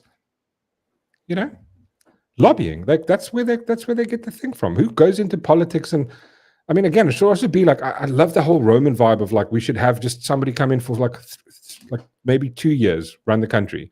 Just as decision makers, you've got a board of like maybe like 12, 13 people, right? So you can, and these people decide on stuff. And it's only people who don't want to be there. Hi, Lindy. I didn't say hello, Lindy. Hello, Lindy. How are you, darling? Well, that's actually a nice segue. Yeah, but I mean, 100%. Yeah, like for example, think about it. Security guard. There are more security guards in this country than there are. I think there are more security people in private security than in police. You've basically privatized security. Yeah, but dude, the issue that I have is even with by us, if someone had a break in, there's no way I'm phoning the cops. I would phone night No. security There we go. first before I phone 100%. the cops. Yeah. Dude, there's this tactical unit in our area, bro. It's like I will phone these guys before I phone anybody in the police. Yeah. Like ever. Like just, no offense. I will rather phone these guys, like they've got like a, Hilux, like decked out Bucky. O's have gotten fucking like proper, like, they look like they look like, remember what's that movie, Tears of the Sun? They look like Bruce Willis, bro, with like, the O's are there, like O's got a gun strapped in front, like proper SWAT vibes. And I'm like, I like these dudes, these guys. Yeah. That's who I'm calling. Fucking phone the police. 100%. Yeah. Phone them and they wait like 3 hours. They, hey, Rocco, like, oh, just like, oh man, you didn't make it. Like, I'm lying here, like, got an axe stuck in my. I was being murdered. They were trying to break in. They took them an hour to break in, and then, get. I'm just finishing my Streetwise 3 quick. What, Michael? I just joined. What have I missed? And why is Darth sounding sweeter than the last cucumber in a woman's prison? Jesus.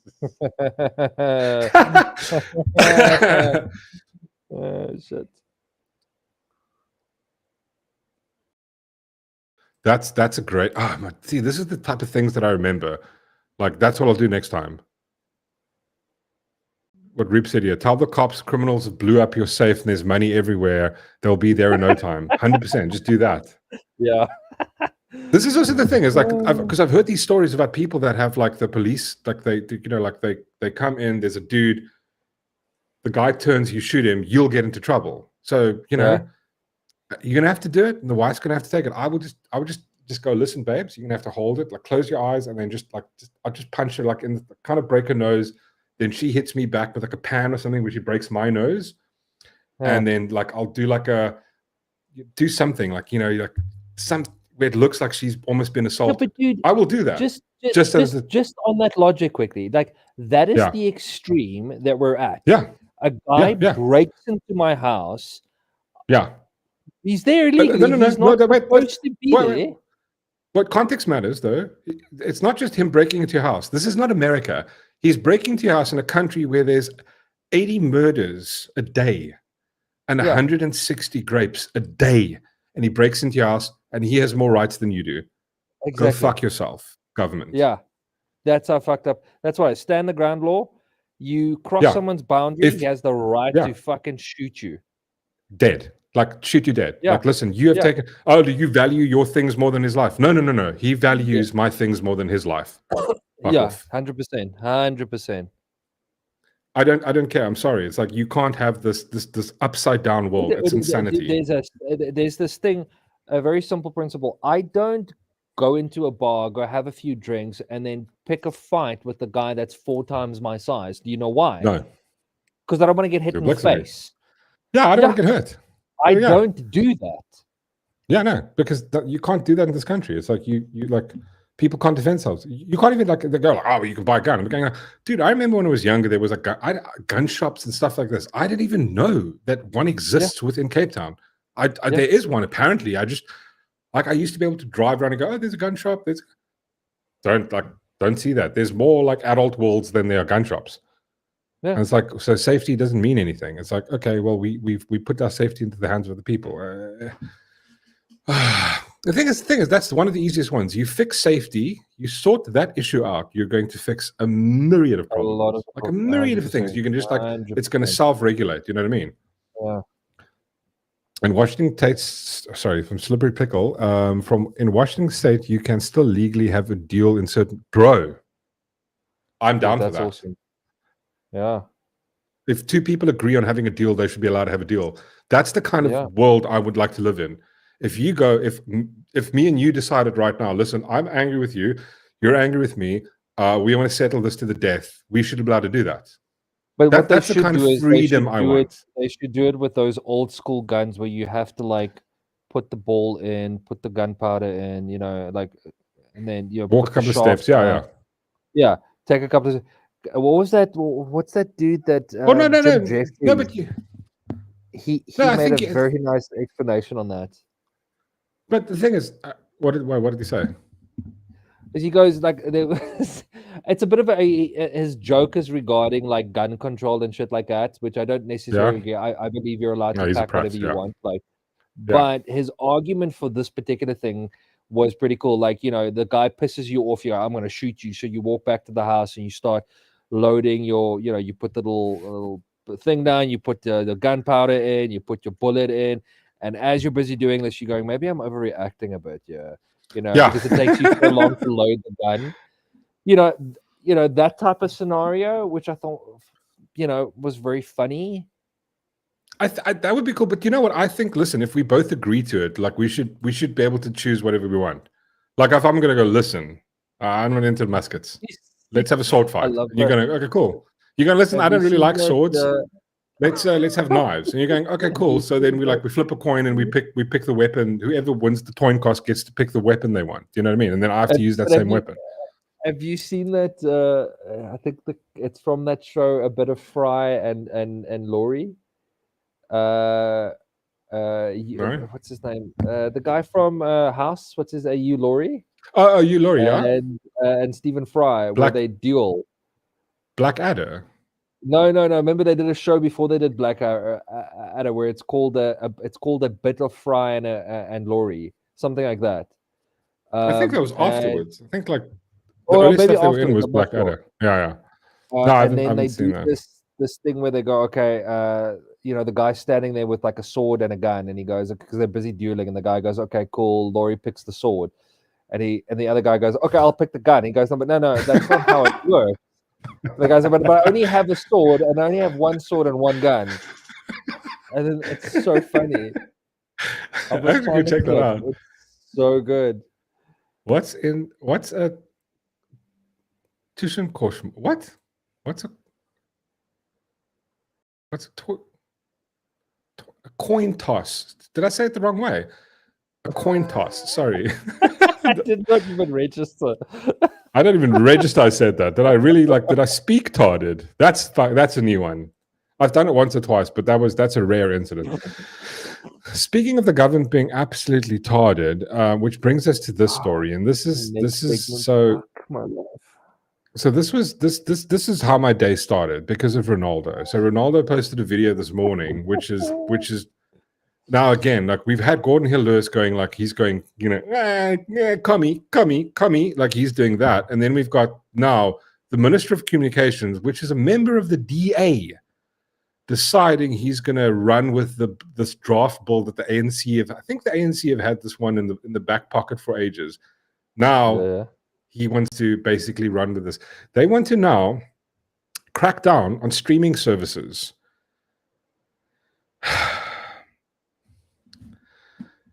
They want to crack down on streaming services. Yeah, Communications Minister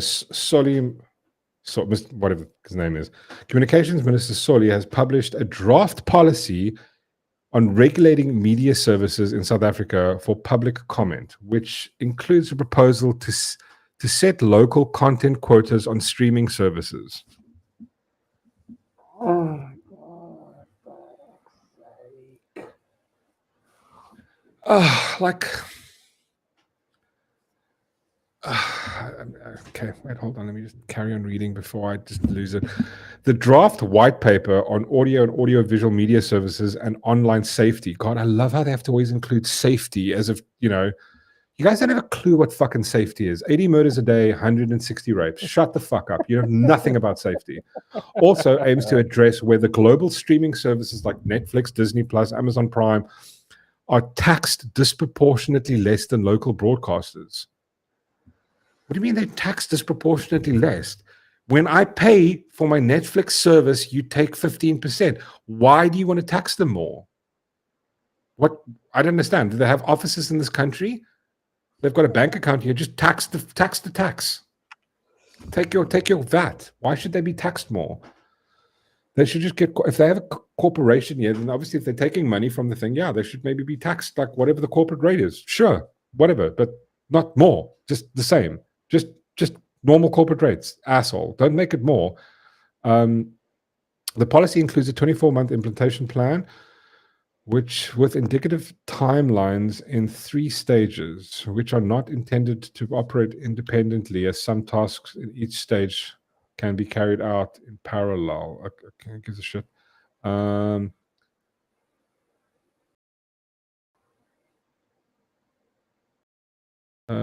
Reading investigations into whether international streaming service should be taxed more or comply with local quotas. So basically, what they want to do is, I was trying to find that many countries are grappling with blah blah blah blah. In terms used for Netflix, Disney Plus platforms. Oh, here we go. Local quota content. So this is the main thing, and I'm just going like, I thought the DA was for free markets. This is what they ran on, right? They're all about free market. This is not free market. When has the government putting its finger on the scale ever turned out for the better? Like, especially in this country. Just give me one example of when that's been a good thing. I'll wait. I don't think we can. No, because it doesn't exist. No, it fucking doesn't, right? So, but what it sounds like they want to do is they want to force companies like Netflix to give them a quota that they've got to run X amount of local content. When you say local content, like the stuff that would be on SABC, ETV, Seven the Lawn, shit like that. Yeah. Okay, but like, well, but also, but I mean, if I wanted to watch that, I would just tune into SABC and watch it. Or you'll get Showmax and watch it on there. Yeah, but so now they're forcing. They're going to force Netflix to do it. But the thing is, what they don't seem to understand is that's not how a free market works. There we go. Yeah, that's exactly what Wissa says. And what you just said, if I want to watch local content, I'll tune into SABC, because what's going to happen inevitably, if you're going to force Netflix to start pushing content. Hello? Say something quickly? Yeah, I'm here. I'm listening. Oh, okay, sorry. The thing is, what they don't seem to understand is like, if this is what people don't get. It's like when you put your scale on one thing, right? This is like the environment. If you do a thing here, there's 10,000 other things that you affect on the other end. You can't just go, I just can't cut the cord to one thing or force things. Yeah. It's like there's causality. It's effect, cause, and effect. What do these things affect? First off, on just the pure basis of the free market, Netflix is a company that puts shows, series, and TV on, and they put things on that either they make or that is popular. Yeah. Right? Now, you as the government want to come in and go, well, we want to force you to put X amount of content in there, which means people are going to go, well, I don't want to watch that. If people wanted to watch it, the market would dictate and they would start putting those things on. That's how things work. That's why certain things come onto it, because people have asked for it. People want it. They would go, I want to watch this thing. Can Netflix get it? They see there's a demand for it. But now they're going to go, no, make local content. We're going, okay, cool. In the current environment where writing is absolutely sucks, you want to force them what stuff to put on. I mean, that's insane. I mean, again, like, also, what causality happens? It's like, okay, cool. So what about Showmax then and SABC? If you're being forced to, everybody's going to put their stuff on there. Are they going to play the same stuff that's on SABC, that's on Showmax? Is Netflix going to have the same shows then? Why would I pay for both streaming services then? Exactly. I mean, it's like again, it's like, and this is what Ronaldo brought up in his thing. It's like, I thought they were against, you're pushing a quota system because it's about, it must be local. Why don't you just leave it alone? Let the market dictate. If people in South Africa want content, Netflix already does put local content on there, but it's to a degree because they have to evaluate it going like, how much do people watch it? If they have what? How many subscribers are there in South Africa on Netflix? Let's just have a quick look. South African Netflix.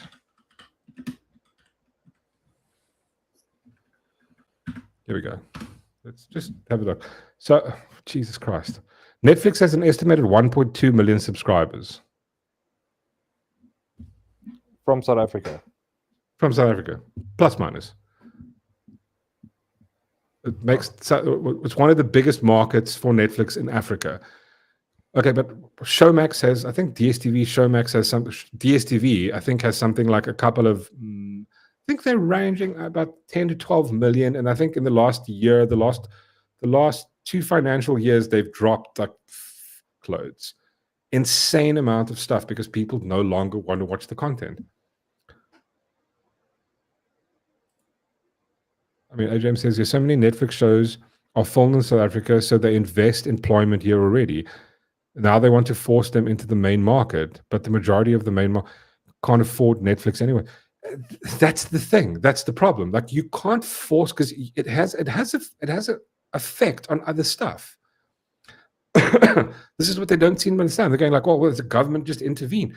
Why don't you let the people who know what they're doing when it comes to TV involved with TV?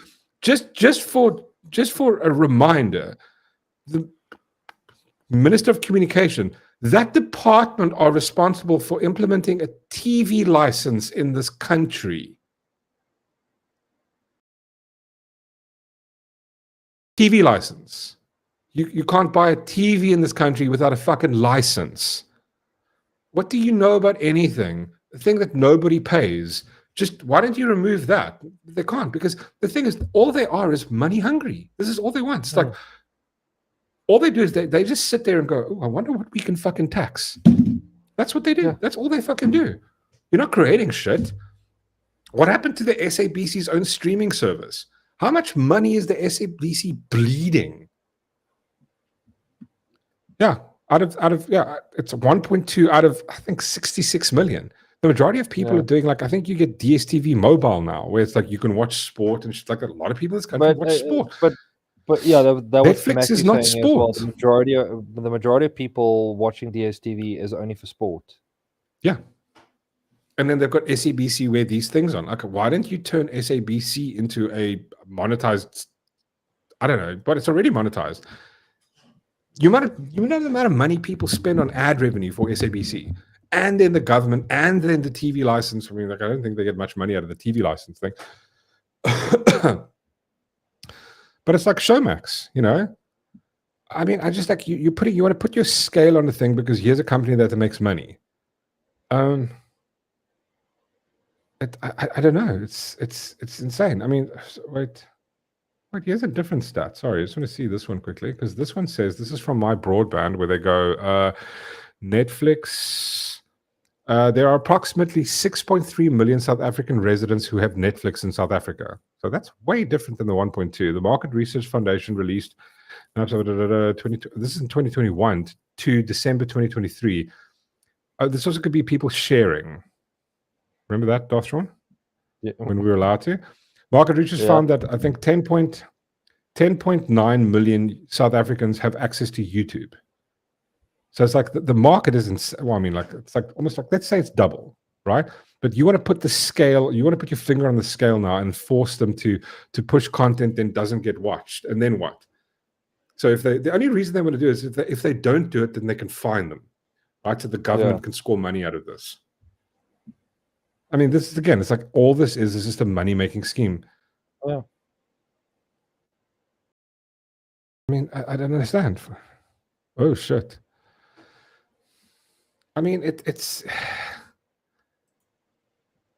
really strange. It's like I don't know why they're obsessed with this. Yeah, but it's once again, it comes back to greed. It's more money. They want more money. They want, and want. But I mean, like they know nothing about this industry, and the entire industry. This entire industry is basically about like what people demand. This is the YouTube, right? The reason people are here is because they like to be here.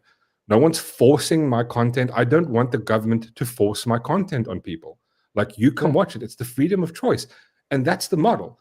Like Netflix is the same. They're going, we're going to make stuff that people want to watch. Like, wasn't this like back in the day? There was a dude that forced a certain ideology and propaganda on other people. What was the guy's name, man? Shit, he had a kick-ass uniform, and he would always like, you know, he had this really nice like mustache, a very popular mustache. Yeah, he did the same thing. terrible, it was terrible always when like, he did it. yeah, Terrible yeah, when yeah. he did it. He had the pants with the weird little flaps. The They flaps had the on the boots and side. stuff. They loved Yeah, raising their hand and pointing at stuff. It was weird. yeah. Weird people, but that's what they did. They forced, But this is the thing. Like, this is the antithesis of the free market. You want to push certain things. Hitler, yeah. His name sounds like Hitler. But I mean, this is like what you don't do. It's like, but this is the thing, and like the whole thing that I walk away with here is like, as soon as they get into power, they become the thing that they've been advocating against. Wild Mountains. Good evening, Wild Mountains. How are you? Ronaldo sent you. Ronaldo sent us. Yeah. Well, you tell Ronaldo. No, don't tell him anything. Just say thank you. We just say tell him thank you. that fucking vegetarian Adolf Hitler. What bastard. Yeah. That's awesome. Thank you. Thanks for joining. We were chatting. Hello there. We were chatting about Ronaldo's video this morning, which just like egged me on. It literally oh dude, like it's insane. Let's just go. I'm just Karen going through this article. However, viewership. No, so that's the same one. No, wrong one. Sorry. I'm a different article. The policy proposes that local content quotas instead be measured across the total bouquet of channels of a broadcasting service license offers. What service licensee offers? Oh, why? The current approach to specify a minimum percentage of total broadcasting time per channel and be revised. I mean, they're still using words like channel. I mean, have they even watched Netflix? Do they have Netflix? Do they understand? Where a service cannot meet South Africa's content quota, it may pay a specific. What did I say? I didn't even read it. I said it's going to. The only reason they're doing that is because you know what's going to happen. They're going to go, okay, cool. There's this law. It's now the law is in place. Netflix is going to go, okay, we're not going to do it. They're going to go, here's a fine. We're going, okay, well, before the fine, they're going to, cool, let's make the stuff. No one watches it. We're going to remove it. You're going to have to pay a fine. Like, but no one's watching the stuff. Like, they don't care. They could not give a shit because it's all they want is the money. They can score huge because you know what? We can go tax Netflix. Hello there. Yeah. Thanks for the subscription. It comes back to them wanting money, dude. Yeah, false propaganda. Yeah. Mr. Ultimate Meme. What a great name. Gerhardus Gerber. That's a strong stock. That's a strong name. Thanks, Gerhardus. Nice to have you here. Got the name of your father. What? I'm just thinking of that scene from Pirates of the Caribbean. Strong name. Name of your father. Yeah. What's like the South African content obligations may also apply to on-demand services in the manner which they will apply to determine at stage 2 within 12. It's just ridiculous. If I mean, how much of like I don't even know. This is just insane. This is just insane. All the government comes along as they create a thing and they go, what's the reason? They go, well, we say it's about equality, but it's fucking not. It's got nothing to do with equality. It's got nothing to do with equality. It's just like they just want to put a thing in there so they can tax people. That's the only reason.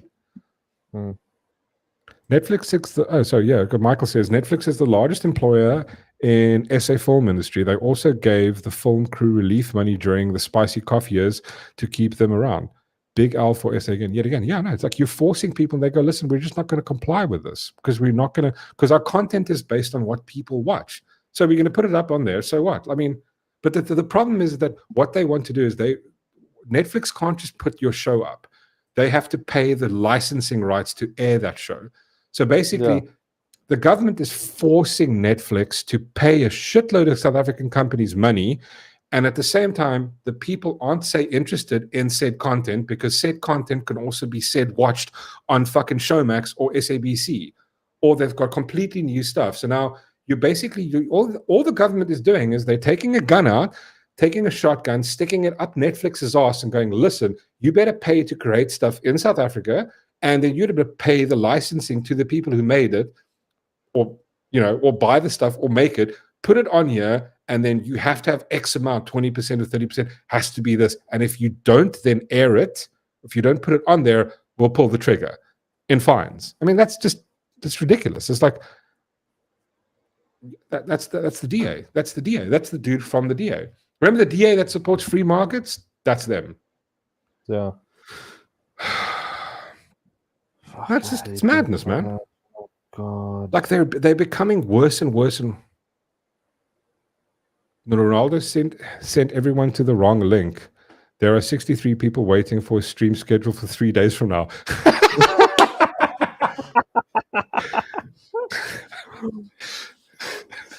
Shit, that's a long time to wait, guys. That's a lot. Guys, don't wait for it. Well, I mean, they're not even going to hear me. Ronaldo hosts pro streamer. Listen. I the other day, the one morning, I had the same thing. I was trying to send my stream, my viewers, to Ronaldo, and I was just like, I didn't have a clue. Luckily, someone in the chat helped me. Marty Biscuit. What a great name. I love that name, Marty Biscuit.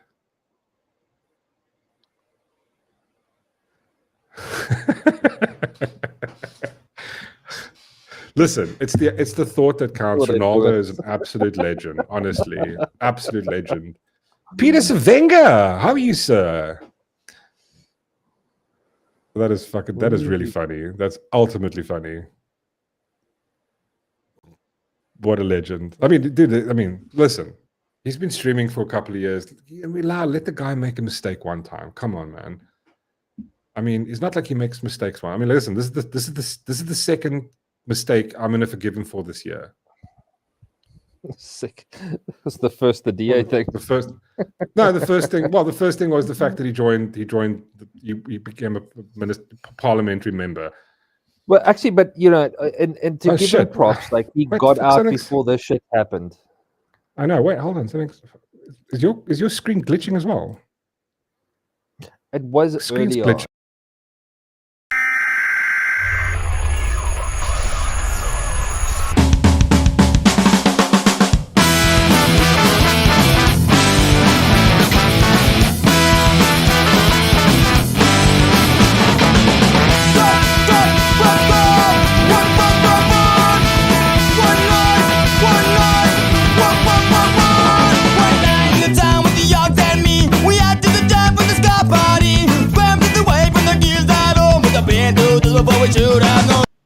Look, it's in the house. Wow, what an intro. How are you, sir? I'm good. You know what? I feel like such a dick at the moment because I redirected like 350 people to your show on the 28th. Someone in the chat just said it's cuck funny though. That's very cool. Thank you. I blame you though, because when I click, you know, the options it gets when you go and select, it's so small, and then it said your show, and then at the bottom it shows live. But it's you. It's like you. Oh yeah, no, it's the sticker. It's the little thing on the thing. I should move it. Sorry, that's my bad. Yeah, I was looking at. I just went there and I was like, okay, click. Meanwhile, so when I went there quick to help redirect people, it was like 120 people waiting there, and I was like, sorry, my bad. Oh Lord. Right. Dude, you've done a lot right. I mean, apart from pissing me off this morning, bro, like I was just in the car and I was going like, I'm fucking angry, just angry. I'm going like, fucking just drive. Where's the parliament? I'm just go there. I know where's the Nation though? And just drive this car into his asshole. Oh, I'm so annoyed. Well, there's a lot of space now, so. No, I mean he's got. He just put on the pounds. There's enough space to pop something there. He's living that ANC good life, man. It's like, you know, tenders, chicken tenders. No, I don't mean normal tenders. Yeah, loin tenders, chicken. Like you say, it's a lot of tenders. Tenders. What are your thoughts on this, like this Netflix horseshit? So the first thing that popped into my mind was, besides fuck off. The second thing that popped into my mind was, it's going to be the law of unintended consequences. Yeah. Because what's going to happen is the reason that local companies like Showmax is doing well is because of their South African content that they have. 100%. And Showmax is what, is it 99 Rand a month or something like that? Yeah, no, dude, it's cheap. And the thing that is keeping Showmax alive is the South African content, right? Yeah. Because they can't compete with Netflix. They can't compete with, I mean, they've got here and there, they get like some scraps, you know, here's a show that's been on Netflix, you can have it now. But ultimately what's going to happen is, so Showmax can get the rights to like great shows because they are the only ones doing it. And they're doing a really, really great job. Like the reason I got 100%. Showmax is so that I can watch the true crime documentaries that they produce. Now what's going to happen is, let's say Netflix and all the other streaming services play ball and they go, okay, we'll do it. Now what's going to happen is you're going to start a bidding war. And people are going to obviously go to Netflix or Disney or whatever because they've got endless budgets. So ultimately, Showmax, this business that started in South Africa and is for South Africans, is going to be like wiped. They're going to be the floor is going to be wiped with them because of what the government wants to implement. And so, just on that basis alone, it's just so idiotic. And then, of course, the fact that this bill was introduced by a minister that belongs to the DA is just, right. Like, but this is the thing, is that it's like I'm getting the idea, I'm getting the feeling like it's like the more they get power, the more they are becoming the thing that they said they wouldn't become, which is like started become scary to me. And you it's know like what? These are the things from the first day that I joined the DA, the one thing that the DA constantly said we will never ever impose is quotas. And here we are, and one of the very first items that they are introducing as, you know, their own minister with their policy that they want to implement is quotas. I just can't. You know, like, insane.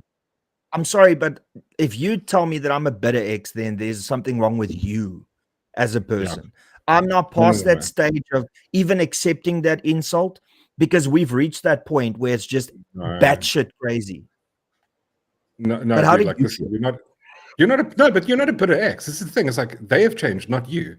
It's like like you have been pretty much consistent on your views since I started watching you years ago. You've been consistent on your views. You still keep those views. The only thing that's changed is going like, I'm lost faith in the DA.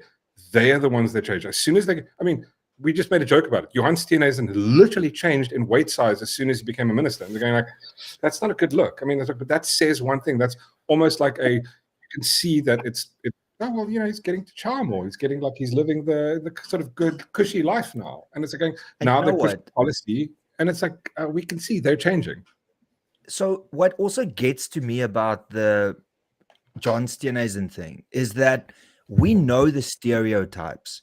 We know that ministers are called fat cats. We know that politicians are like labeled as, oh, all you do now is sit and eat. Good God, man. Like, I get it. Like, fat shaming is not a good thing, but you are living the fucking stereotype. That's exactly. And stereotypes are there for, I mean, that's why they're there. Stereotypes, they do point out sort of like some truths, right? So it's like, but just listen, if you was going to just run, if you're going to get extra money, you're getting a better lifestyle, or you're having 2 braais on a weekend now, cool, but maybe then go run so we can't see that. Yeah, or just that's insane. But I salad every now and then. When you stop at McDonald's, just choose the chicken salad. You don't have to go for the McFeast every fucking time. So no, but it's insane. Sweet and sour sauce over your chips. You don't have to order the sweet and sour sauce.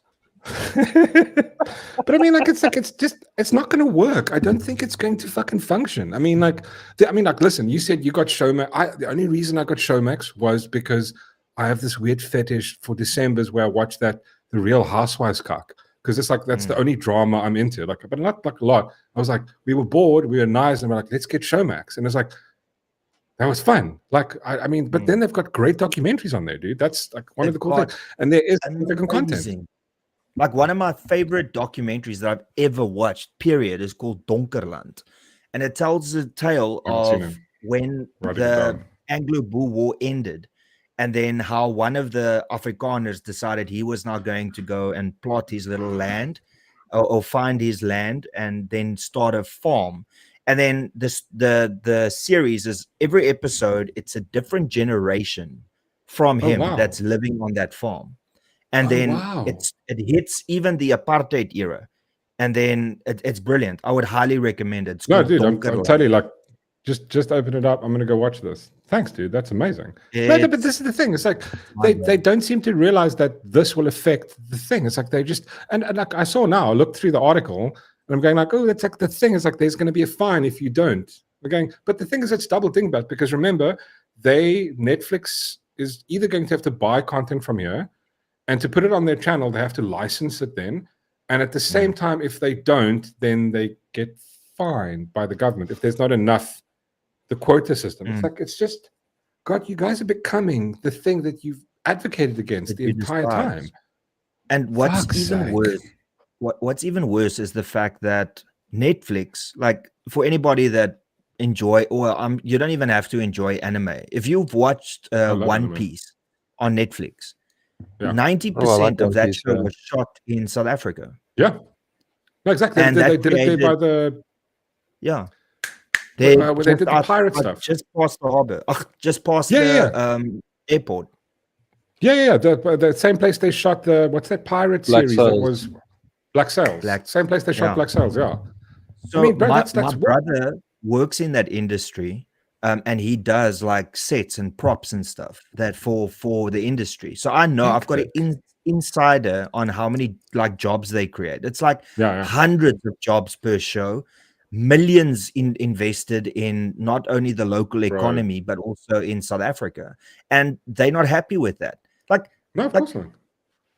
I don't get it. Like, what do you exactly want? Because they don't owe you shit.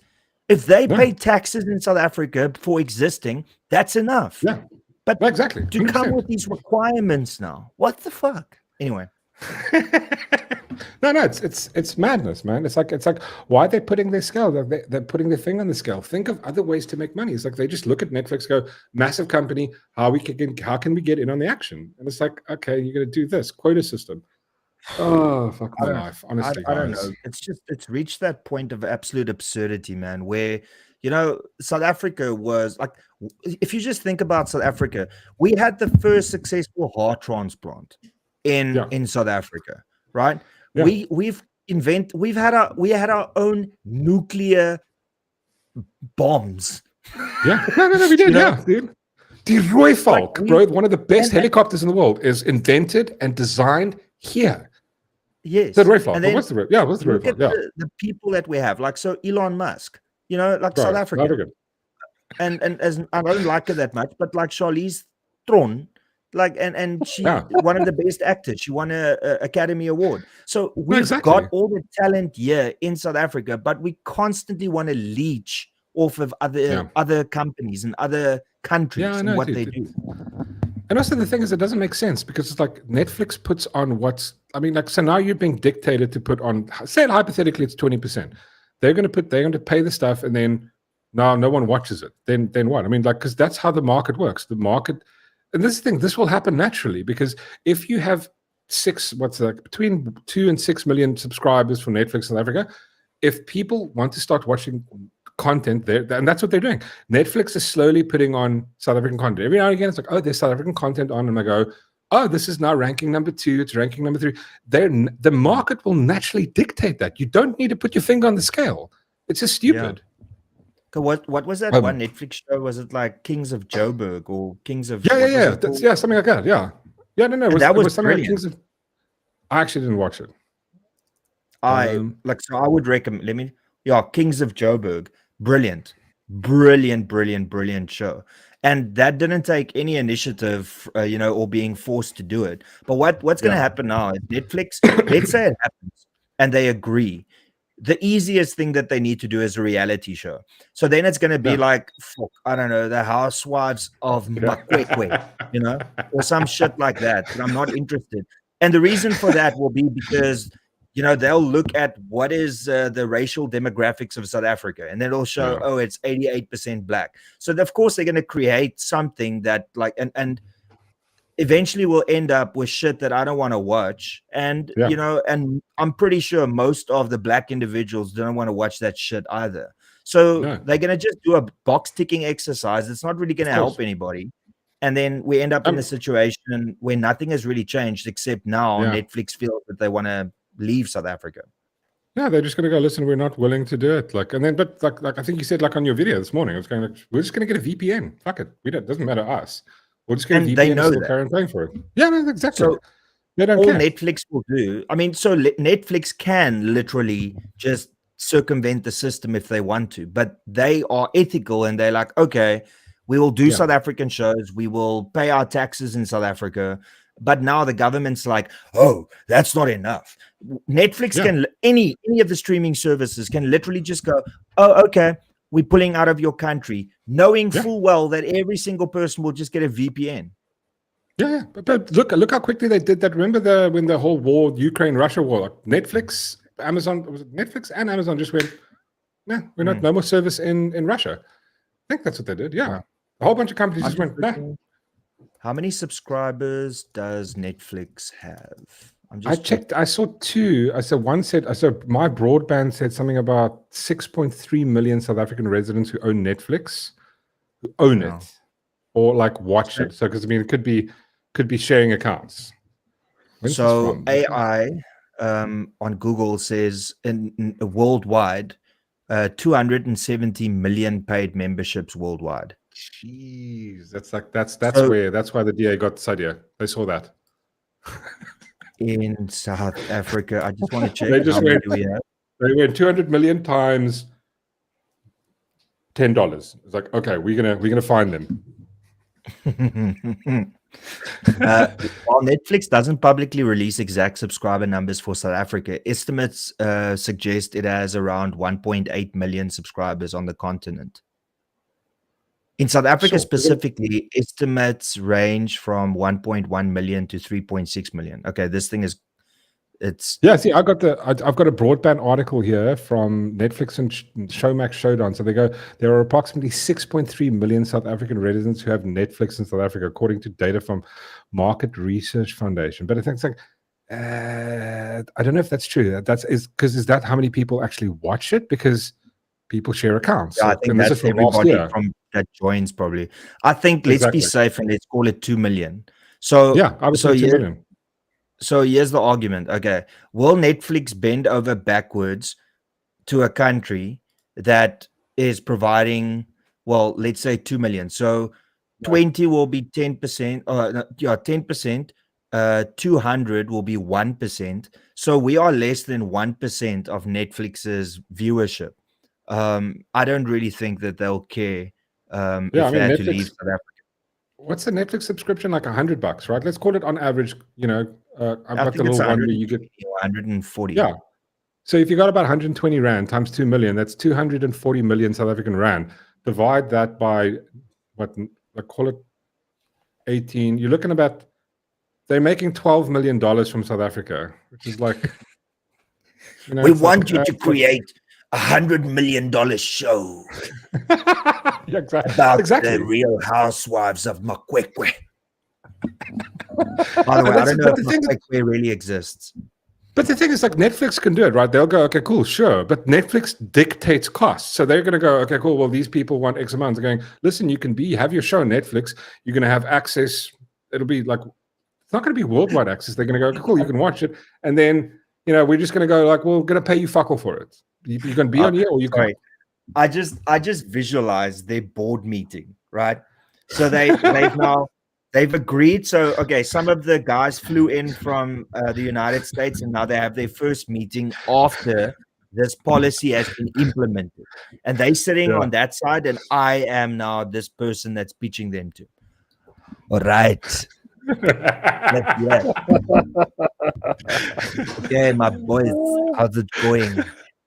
Listen, I'm sorry I'm 45 minutes late, but yes, traffic. Hey, hectic. Okay, so the Zoom call. No, it's live. What we're going to do here, my friend, we are going to produce the housewives of Makwekwe. But listen, I'm not producing it. You must give me 30% of your budget, and then I will get somebody to come in and do that for you for the 100%. But you must give me 30% on the side. On top of that. On top. It's not on side, it's on top. 100%. That's 100% how it's going to go. You know what? I wouldn't even doubt it. I would make the bet to say there's probably government employees who are starting companies right this minute because they're going to push this bill through. Yeah, they're starting like some film company. Production yeah, no, 100%. Yeah, it's probably called like Rainbow Nation Inc. or something like that, you know. Rainbow Nation Productions. I can already see when the series starts, you know, when they do like the movie logo intro, it'll be this little rainbow, and then there's this pot of gold at the end, and then they go and it goes money. Rainbow Production. That sweet Netflix money. Yeah. No, dude, it's insane. No, but honestly, we've really reached that level of absurdity in South Africa. I it mean, is. You know, I know that Europe is recently going through some shit, you know, with the Islamification of the, you know, the UK. I mean, we've been doing this shit, like, even if you include apartheid, that was also batshit crazy. We've been doing this shit almost for 100 years. It's like, it's absurd. When does it get end? No, when does it come to an end? It's absolutely insane. You're completely right, dude. It's just like, it just feels like it's going worse. Because I mean, like, I started the show talking about the same thing, where it's like, I kind of feel like the DA is going a bit commie, because like the thing with Geordin Hill-Lewis, he came out going like, wow, the pro-poor bill, and like, we want to change how we tax stuff. And I'm going, wait a second, like, that doesn't make any sense. You don't want to charge people for the amount of water they use, the electricity. It's like, just no, it's property valuation. I'm going, wait, but that's not just. It's not righteous. It's like that. Yeah. That doesn't make any sense. It's like, if you have a family they are punishing people for being successful. That's what they do. But also, but that's discrimination. I mean, don't you have to, like, if you become like a member of parliament, don't you have to like take not like a Hippocratic oath, but like you swear by the Constitution to uphold the Constitution? That's discrimination.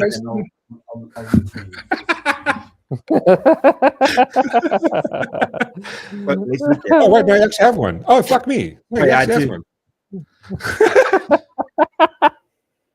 Ronaldo Ghost, I swear that I will be faithful to the Republic of South Africa, obey, respect, and uphold the Constitution and all the laws of the Republic, and I solemnly promise to perform my function as a member of the National Assembly to my best ability. Fuck my life. They do. Sorry, I had to. Dusty. I know it was only 3 months, but it's 3 months more than most. Oh, but that's insane. But like, then listen, how is a policy like that upholding the Constitution, where it says you will not discriminate against people on the basis of race, like their economic standing, anything? Making people pay who are richer than other people on the basis just, well, the rich has to pay for the poor. I mean, that's discrimination outright. It's just like that, you know, that very famous picture of the three people that look over the fence at the like baseball. It's exactly that. So what the DA wants, and what the ANC and the EFF and MK wants, is they, instead of trying to break the fence down, they would rather want to chop the one person's legs off so they equal. It's just, I don't know, man. It's, you know, okay, so I actually know. I think I know. Because for like the last 8 years of me being involved with the DA, they've done a lot of brainstorming with like, how can we infiltrate, or not infiltrate, it's the wrong word. How can we get the black vote? How can we get black support? And unfortunately, it looks like the overwhelming majority of black people in this country truly and firmly believe in socialism and communism. 100%. And the DA has tried their message of, listen, we're not going to bring back apartheid. They brought back the message of all of that feel-good stories, you know, about we understand the suffering of South Africans. And that none of that really worked because they didn't get like, I mean, not the 2024 election. I know that there was a lot of the real reason behind the scenes of why Musi Maimane and Ethel Trollip resigned is because they decided that most of the money, not necessarily Ethel Trollip, but Musi, decided that because every ward and every constituency gets a budget before an election. That includes posters, T-shirts, how are you going to feed your activists and all of that stuff, marketing costs, yada. Those are big budgets. So what happened during that election was, and this was the election where the DA got its ass handed to it. That's after the whole Schweizer Reinecke thing. The reason for that is because most of the DA's resources during that election cycle went to go and put up posters. Now tell me if this makes sense to you, right? The DA spent most of their budget on areas where they got 1% or 2% of the vote, rather than going to a solid DA ward where, let's say, they got 80% of the vote and trying to get 90%, because that would have been easier for the DA to do. And yes, it's predominantly white and colored areas where the DA could have gone from 80 to 90% and they could have had a more impact.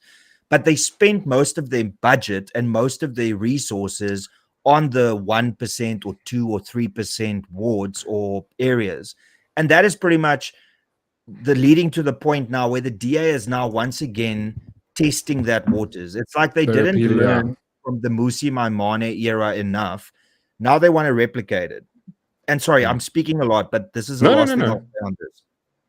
The DA didn't learn its lesson, and now the DA is once again trying to change its values and principles to accommodate people that necessarily would never ever vote for them. Yep. And I am a firm believer, and I don't know the audience and you, but I've always asked this question: does a political party exist to espouse its values and principles and what it believes in, or does it exist to govern and to eventually govern at all costs? Now, for me, it's values and principles, even 100%. If that means that you never govern. Yes. But the DA seems to have now taken this line of, okay, in order to save, because look, and I think the intention of the DA is still to save South Africa. Unfortunately for the DA, though, they don't realize what they're getting involved in when it comes to communism. Because here's also another thing, and I'm sorry for turning this completely political. No. But Drew, this is why we talk about it. What I think the DA is not realizing is that as soon as you espouse communist values and principles, you attract young, dynamic individuals that are communist and are socialist. So let's say, for some amazing reason, this works out and the DA goes from 20% to 40%, right? Yeah. Now what you end up with is you've got a bunch of commies and socialists in your organization, and you won't be able to write it. So what's going to happen is the majority of people are just going to vote for another leader that wants more communism and socialism, and before you know it, you are the ANC light. 100%, dude. But this is the thing you talked about it now, like that whole philosophy, like in what's it in business, it's like, which is easier to do, retain an existing customer or get a new one? Retain an existing customer. Yeah. We also, like, you've got rather retain, because what happened was they focus on, we go, oh, is the DA even running this year? They go like, I don't know if I should vote for them. I didn't see it. So now they lose the existing customer in hopes to get a new one, and they didn't get the new ones. And that's just like, that's again, business 101. But the thing is, like this, I was talking about this earlier, going like, you can't fight, it's difficult to fight the ANC, because the ANC can just go, well, we're going to give you guys free houses. And what's the DA going to do? Like they can't challenge that, because they like, so this thing is just lie then. Just come out and fucking lie and stick to your principles. Run things, but like, don't push policy. Just lie about it or something. I don't know. I don't know if there's any way to fix this, Ronaldo. That was my biggest gripe with the DA as well. The DA never ever wanted to just play a little bit dirty. Not illegal. You have to though. No, but you have to play a bit dirty. And that is, I think, ultimately why the DA didn't really have an issue to let me go, is because I was that guy that was always like right on the line. Yeah. I never crossed the line. Well, according to a lot, I did cross it. No, you didn't. But I believed that I was always on that line and I held people accountable. And that was uncomfortable for them because the DA is becoming a very soulless organization. And the DA is being run like a company rather than a political party that should, want you to support it. And that is what the PA is really doing well. I'm not a fan of the PA. I'm not a fan of political parties that's built around a personality. But the PA is pulling on people's hearts, and getting that emotion. Good marketing. Yeah, they're doing a brilliant job. The DA is just like, hey, we're better than the ANC. Yeah, you can't keep running on that. Like, you just can't. Yeah. Hey, look at they need something new. Cape Town, and then tell that to like a little child that is in the northern areas in Port Elizabeth, where he has to go and hide in his house, otherwise he gets shot. How do you explain to him and his family, hey, at least Cape Town and the Western Cape is run better? It doesn't work. Exactly. Doesn't it work. doesn't. No. You never get, so you can never, like, they can never actually get that vote from the vote that they're trying to strive for. So the only way to do it is this is the direction they have to go down. They have to start appealing to policy. They're going to have to start sort of stepping. They have to move into the communist sort of stuff. Well, quotas, and we're going to support B and stuff. Everything that they were principally against is like, you're sacrificing your principles for power. That's kind of how I see it. That's like the only thing. And they go like, I get it. That's exactly what it is. And for them, from their point of view, is like, well, we can actually do something when we're in power. I'm like, I understand that, but you're sacrificing your principles for power. And like I said, you attract people because you have to have people to stand in those positions, and those 100%. people turn out to be communists and socialists. Like look at that. What was it in? I think it was the city of Cape Town. They recently welcomed the EFF councillor. She literally went from being an EFF councillor the one day to be DA. I got a glitch. What's the live? They get cut off. Sean, can you hear me? So. Yeah, I'm here. Oh, there we go. Ronaldo's back. Sorry. You said you can hear us, Ronaldo? Are your voice, your mic? Testing 1 2. There we go. You're back. You said like your last thing was you said she became the EFF member became a DA councillor. So the EFF member, imagine if he's fucking around. No, it's fucking with that. I can see his finger moving. Bastard. Yeah, I'm hungry. My finger is shaking. No, we don't have to stay, dude. You don't have to. Honestly, I was about to like almost call it. So like, when we finish up here, like we can. You're done with that. We can. I just think that it's pathetic that the DA is, the DA was always like, oh no, liberalism, free market economy. And then you go and take somebody that, listen, I get that people have their aha moments, right? And they go, oh, I need to write my life. I need to improve it. I need to find God, or I need to do this. But you don't go from being a communist and socialist the one day that sings songs about killing people based on the color of their skin, and the very next day you're a free market liberal that thinks that everybody, like bullshit. Yeah, no. But if I can say one thing, the thing that is like that the nail that hit me the hardest with the DA way of going like, oh wait, no, fuck this was, and this is probably like this is the poetic irony of this whole situation is how they treated you. And the thing is that was so public, how they treated you. Then the thing with Ramon is like, it was so, the poetic irony of it is like they did that and they are going to lose so many followers because of that. So many people that supported them have gone like, wait a second, I'm going to rethink this. And they just, because they threw principle out the window. And the first time I actually saw them like do it was with you, where they went like, we're going to throw this out, going, sorry, what? And now it's gotten progressively worse. I'm going, okay, cool. Well, So a part of me, a part of me understood why the DA had to do, I understood when, so here's the thing. I understood when the DA went, Ronaldo, we have to suspend you. And I was like, completely understand, do the investigation and let's get to the bottom of this, right? And I, for 3 months, didn't say a peep. I wasn't on social media for 3 months. And during that time, what happened was I went through like, and I'm going to go quickly through it. I went through a 3-month investigation. I flew to Cape Town. I had like a 4-hour meeting with the people that need to get to the bottom of this, right? And it was, so without mentioning names, I'll say it was a openly gay individual, it was a black lady, and it was a Karen. All right. Now, so diverse. So no, but listen. So what happened was the whole thing played out, and I'm not going to regurgitate everything, but ultimately what happened was the gay guy and the black lady was like, fine, put him back, and the Karen, the white middle-aged Karens, she's the one that said, oh no, he does not really show any remorse. And I'm like, no, this is so the reason she said that was the reason she said that was because I countered their arguments that they had against me, and I showed them that nothing they are saying actually is legitimate according to the DA's very own constitution.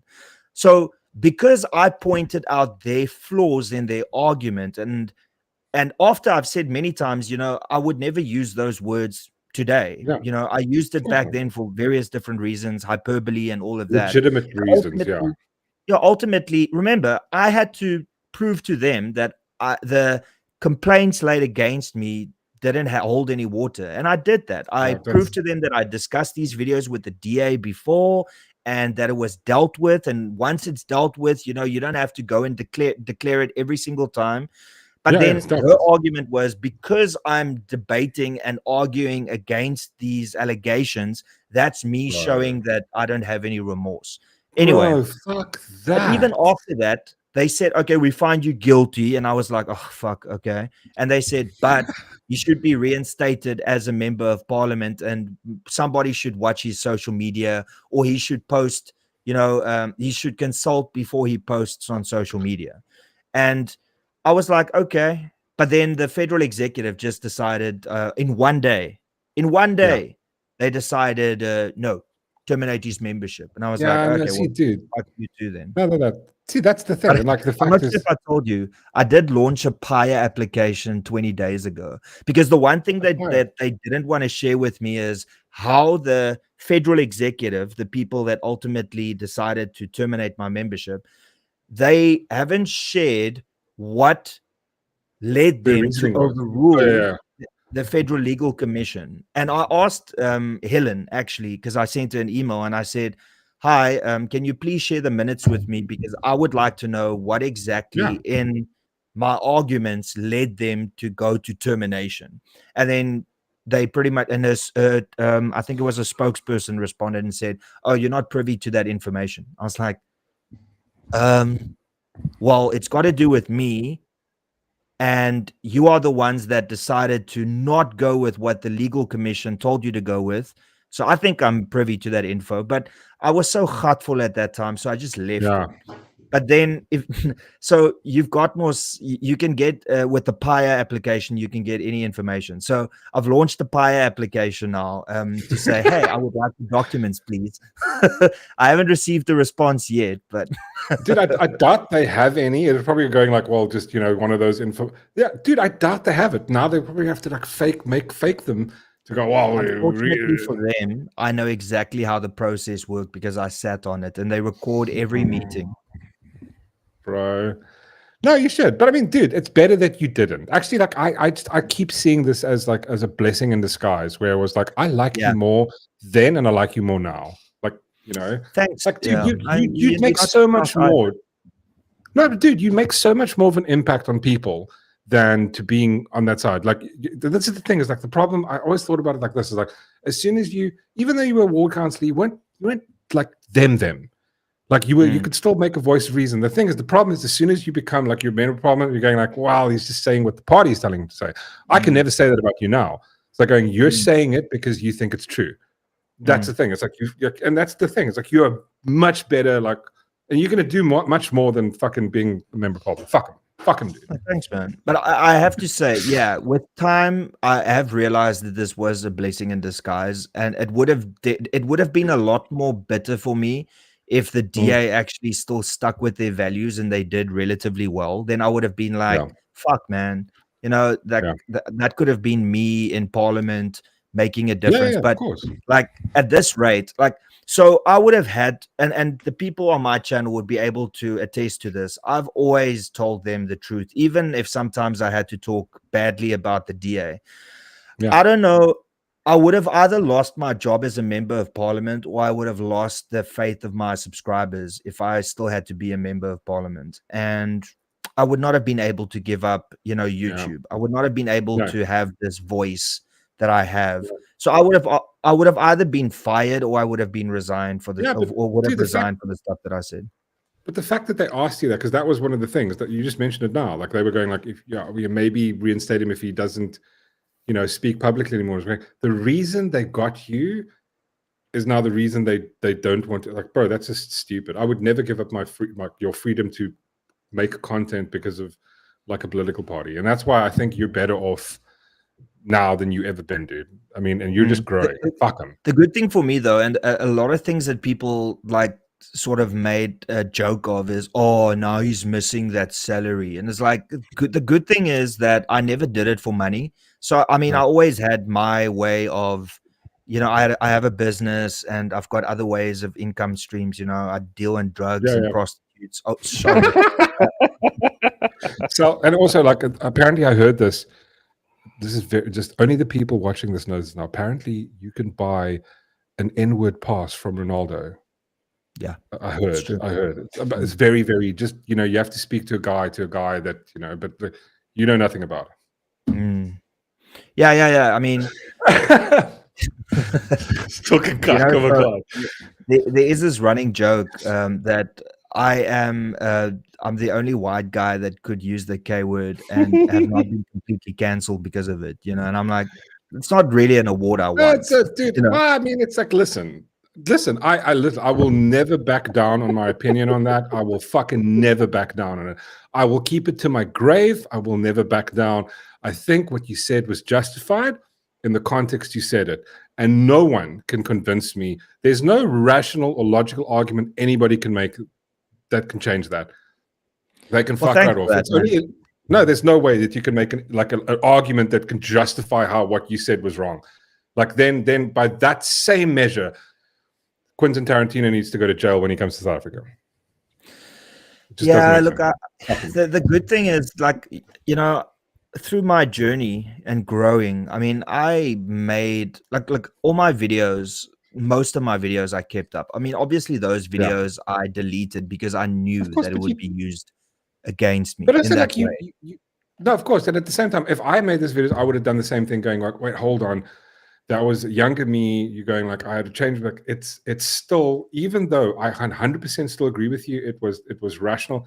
It's like the way people perceive it.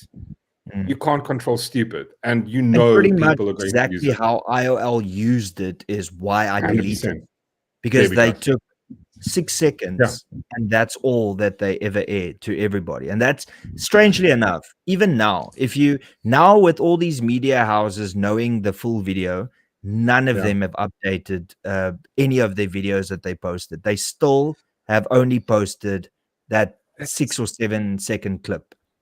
But I mean, they did the same thing. They did the same thing to Elon Musk when he did the, you know, he did the Nazi salute. Exactly. Yeah. But that's the thing. It's like it's just the only reason they did it was because they hoped to get clicks and ad revenue from it. Yeah, you know, like you know what, it is what it is. I'm better off. I feel so much just more relaxed. Exactly, dude. I remember it was like, so I went for the interviews because I was never ever going to do another term as a ward councillor, because that is just, you know, like it's such a rewarding job. But if you work in a dysfunctional municipality, then you are just always the arsehole. You are the one that's to blame for the power being out, water not running, you know. So I was like, okay, if I get to become a member of parliament, then I will stick in politics and I will see if that gives me a little bit more joy, you know. And then I got it. Change policy, shit like laws. No, dude, But like, yeah, that's a whole, like, dude, when I saw what you went through, I was going like, bro, anybody that wants to go into politics is absolutely mad in this country. I mean, I don't know if I would never be able to do it. Apparently, though, only white people have a history in South Africa. You know, like, you know, Julius Malema can get away with Peel the Boo, and then you've got that. Like, here's the best part, right? That MK guy that sang "One Settler, One Bullet." That guy has been a convicted criminal. He has gone to court for starting riots, and so now the thing is, like, where's all the media coverage about this guy? Like, you know, the guy is literally asking for people to be shot and killed. He's got a criminal history. He's also been involved in the July riots. He was involved with Roads Must Fall or Students Must Fall. He was arrested for damaging property. And the media is like, no, that's fine. That's fine. I see, like, honestly, I don't understand it. I look at it and going like, they can still get clicks and ad revenue from that, but somehow they don't air it. It's like, is their ideology more important than making money? I mean, like, and that's the only conclusion I can come to. It has to be. It's all about news corporations exist first and foremost to turn profit for their shareholders, and secondly to report on the news. That's it. Your answer is right there. They exist to make money, and even though racism is not even in the top 30 of the most important issues in South Africa, if you go and listen to news every day, that is the most important thing that they talk about. The highest clicks that News 24 ever gets is anything that they mention about race or racism or anything. It's always like, you can, on X, you'll see it's just like, you know, 200, 300,000, everything else is like 10K. I mean, I get giddy. Like, I was like, when you did the stream the other day for the thing, I got so giddy when I saw like you sitting on 10K or 9K, and then News 24 was on like 500 and 1,000. It's like, it just makes my day when I see like your videos when they're doing like 20K, 30K, and then I see the same story on News 24 side and they've got like 4K on it, bro. It's these little presents I get during the day that just make my life better. And it's things like that. It's like, that's what I'm saying. Like, you couldn't do that. You couldn't bring that kind of joy to me if you were in Parliament. That's what you do now. And there's thousands of us that look at that and going like, it's like shed a tear and go, fuck, it's beautiful. I fucking love it, honestly. I appreciate it. That's awesome, dude. Fuck him. Yeah, fuck him, man. Fuck him. Like, hey, yeah, this is me in my you know, office, you know, in my house, and I've recorded something with my iPhone and put it on the internet, and your entire fucking news desk. Exactly. How big is the building in Cape Town? Bro, it's like a 20-story or something. Bro, it's like that every time I see that, I think of that and I go, guys fucking suck. Like, you can't compete with one dude with a phone and a camera. Yeah, imagine as content creators what we could do if we had access to that. Dude, because that's 100%. It's not the fact that they haven't realized that, you know, alternative media and alternative ways of doing it is the future. It's the fact that they are so fucking incompetent with all of that money. So it's more than just the ideologies that are skewed.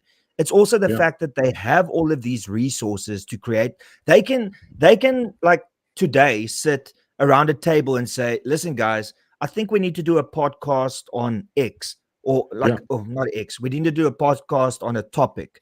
And then tomorrow they could have a room in that office that's completely transformed and it's ready to go. Mic'd up, soundproof, thousands of dollars, with you and me, it's done. Like, okay, we'll save up 5 months for a microphone and maybe, you know, get a contract for a new iPhone to do that. But yeah, I mean, fuck, dude. Yeah. No, exactly. And that, dude, those are the little moments that give me joy when it's like, you just, I mean, like, even like the other day was like when you're streaming, it's like, okay, cool. So like at the beginning, it was like, what was it? You were sharing the stream of, was it not News 24, it was Newsroom Africa, or one of the two. And when you started, it was like they had less viewers than you had. And I was going like, it's just like that little thing. It's going like, dude, it's almost there. You know what gave it's almost there. Just give it some time. You know what gave me the most joy though was when the DA had a press conference on their YouTube channel, and I streamed it. I had like 20 times. Like, at one point, I was like, should I continue with the stream because I'm giving them more fucking views, bro? That's what they don't seem to understand. And like, listen, this is just the beginning. More people are getting look at the numbers of YouTube is increasing. More people are watching online content. More people are doing this stuff. It's just going to grow. It's like we're 5-10 years like behind America when it comes to this stuff, and we are like with tech, a lot of stuff like trends. Maybe like not fashion, but like this type of stuff. It's like more people. There's 66 million. 6 million are on like what maybe we said 3 million. I saw the stats today. It was 10 million people are on YouTube. 10.5. I'm going, what? Like in a year's time, it's going to be 20. Then what? Yeah, well, that's why I think we're in a great space at the moment, 100%, and dude. that's also why, I'm so obsessed with, putting, because here's the thing. I know the most difficult thing to do. Look, when I was very lucky because when I started my YouTube channel, there wasn't really a lot of options in, like, I remember they didn't have like a global top 10. They just had top 10. And I remember when I started my channel, I think I was like 2 or 3 times I appeared on that list where I appeared in the top 10 for the entire world on YouTube, right? Wow, now, that's amazing. I was lucky because I started like relatively when YouTube was kind of new. Whereas now, as a content creator, that path is so much more difficult.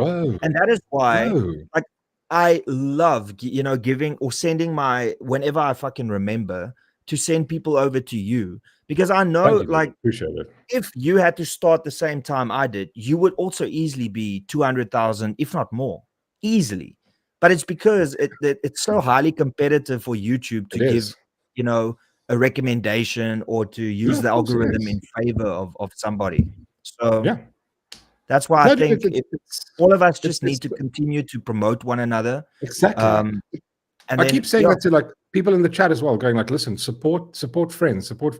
If there's somebody in the chat that like, I mean, like I found out Reese does hair. Listen, if you're in the area, go cut your hair with Reese. Like, support each other locally. Support other dudes that do content that are from South Africa. Like, because I mean, I remember in the beginning, I found out the first person I ever watched was Germ, and then Germ had you and Ronaldo on. You and Ramon on, and I was like, "What the fuck?" And then I started watching you, and I was going, "Oh my!" Like I didn't even know. Like, no, actually, I knew about you. I watched you once or twice first, but that's the first time I was like, "Oh wait, these guys are from South Africa.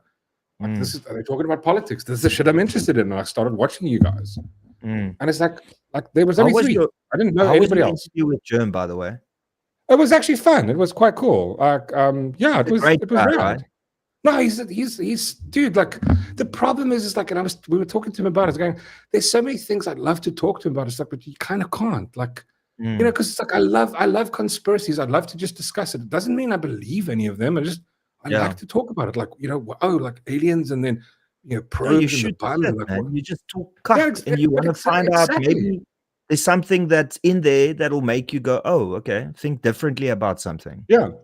But I mean, I noticed with him is like, because because there's no way to watch this stuff, and I think a lot of the people he interviews, he's gone down the route, and I asked him about it. It's very much the health and the the COVID, the virus, that type of stuff, which is it's not my thing, but it's like it's still nice. I've always wanted to have a conversation with the 2 dudes that like you were one like on my list of people I really want to talk to is you, and then it was Germ.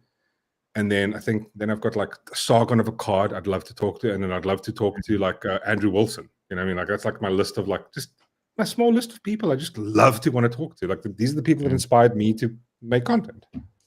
Yeah. Nah, dude, like I'm so excited for this space because like ENCA and these organizations won't exist in 10, 15 years from now. The future is going to be not necessarily YouTube, but I think it'll be streaming services like Netflix and all of that. And then I think YouTube or something, Twitch, these type of platforms where you can get instant feedback, like you've got the chat going and it's like, oh, okay, Andre van Graan says, and lose a beanie, like you can do that.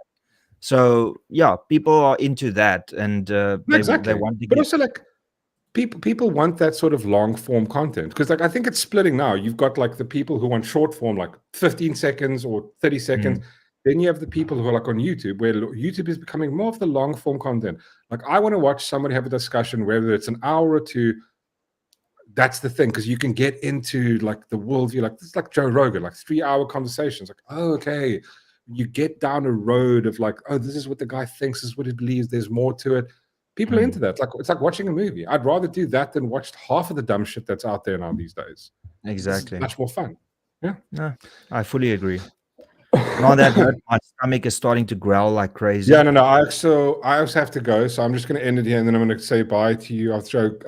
So yeah, like everybody knows where to follow Ronaldo, because most of the people here watch you. So you know where to find Ronaldo. Find him on X and watch his content and support him, and also support me. And yeah, you guys are awesome. Any last words, Ronaldo?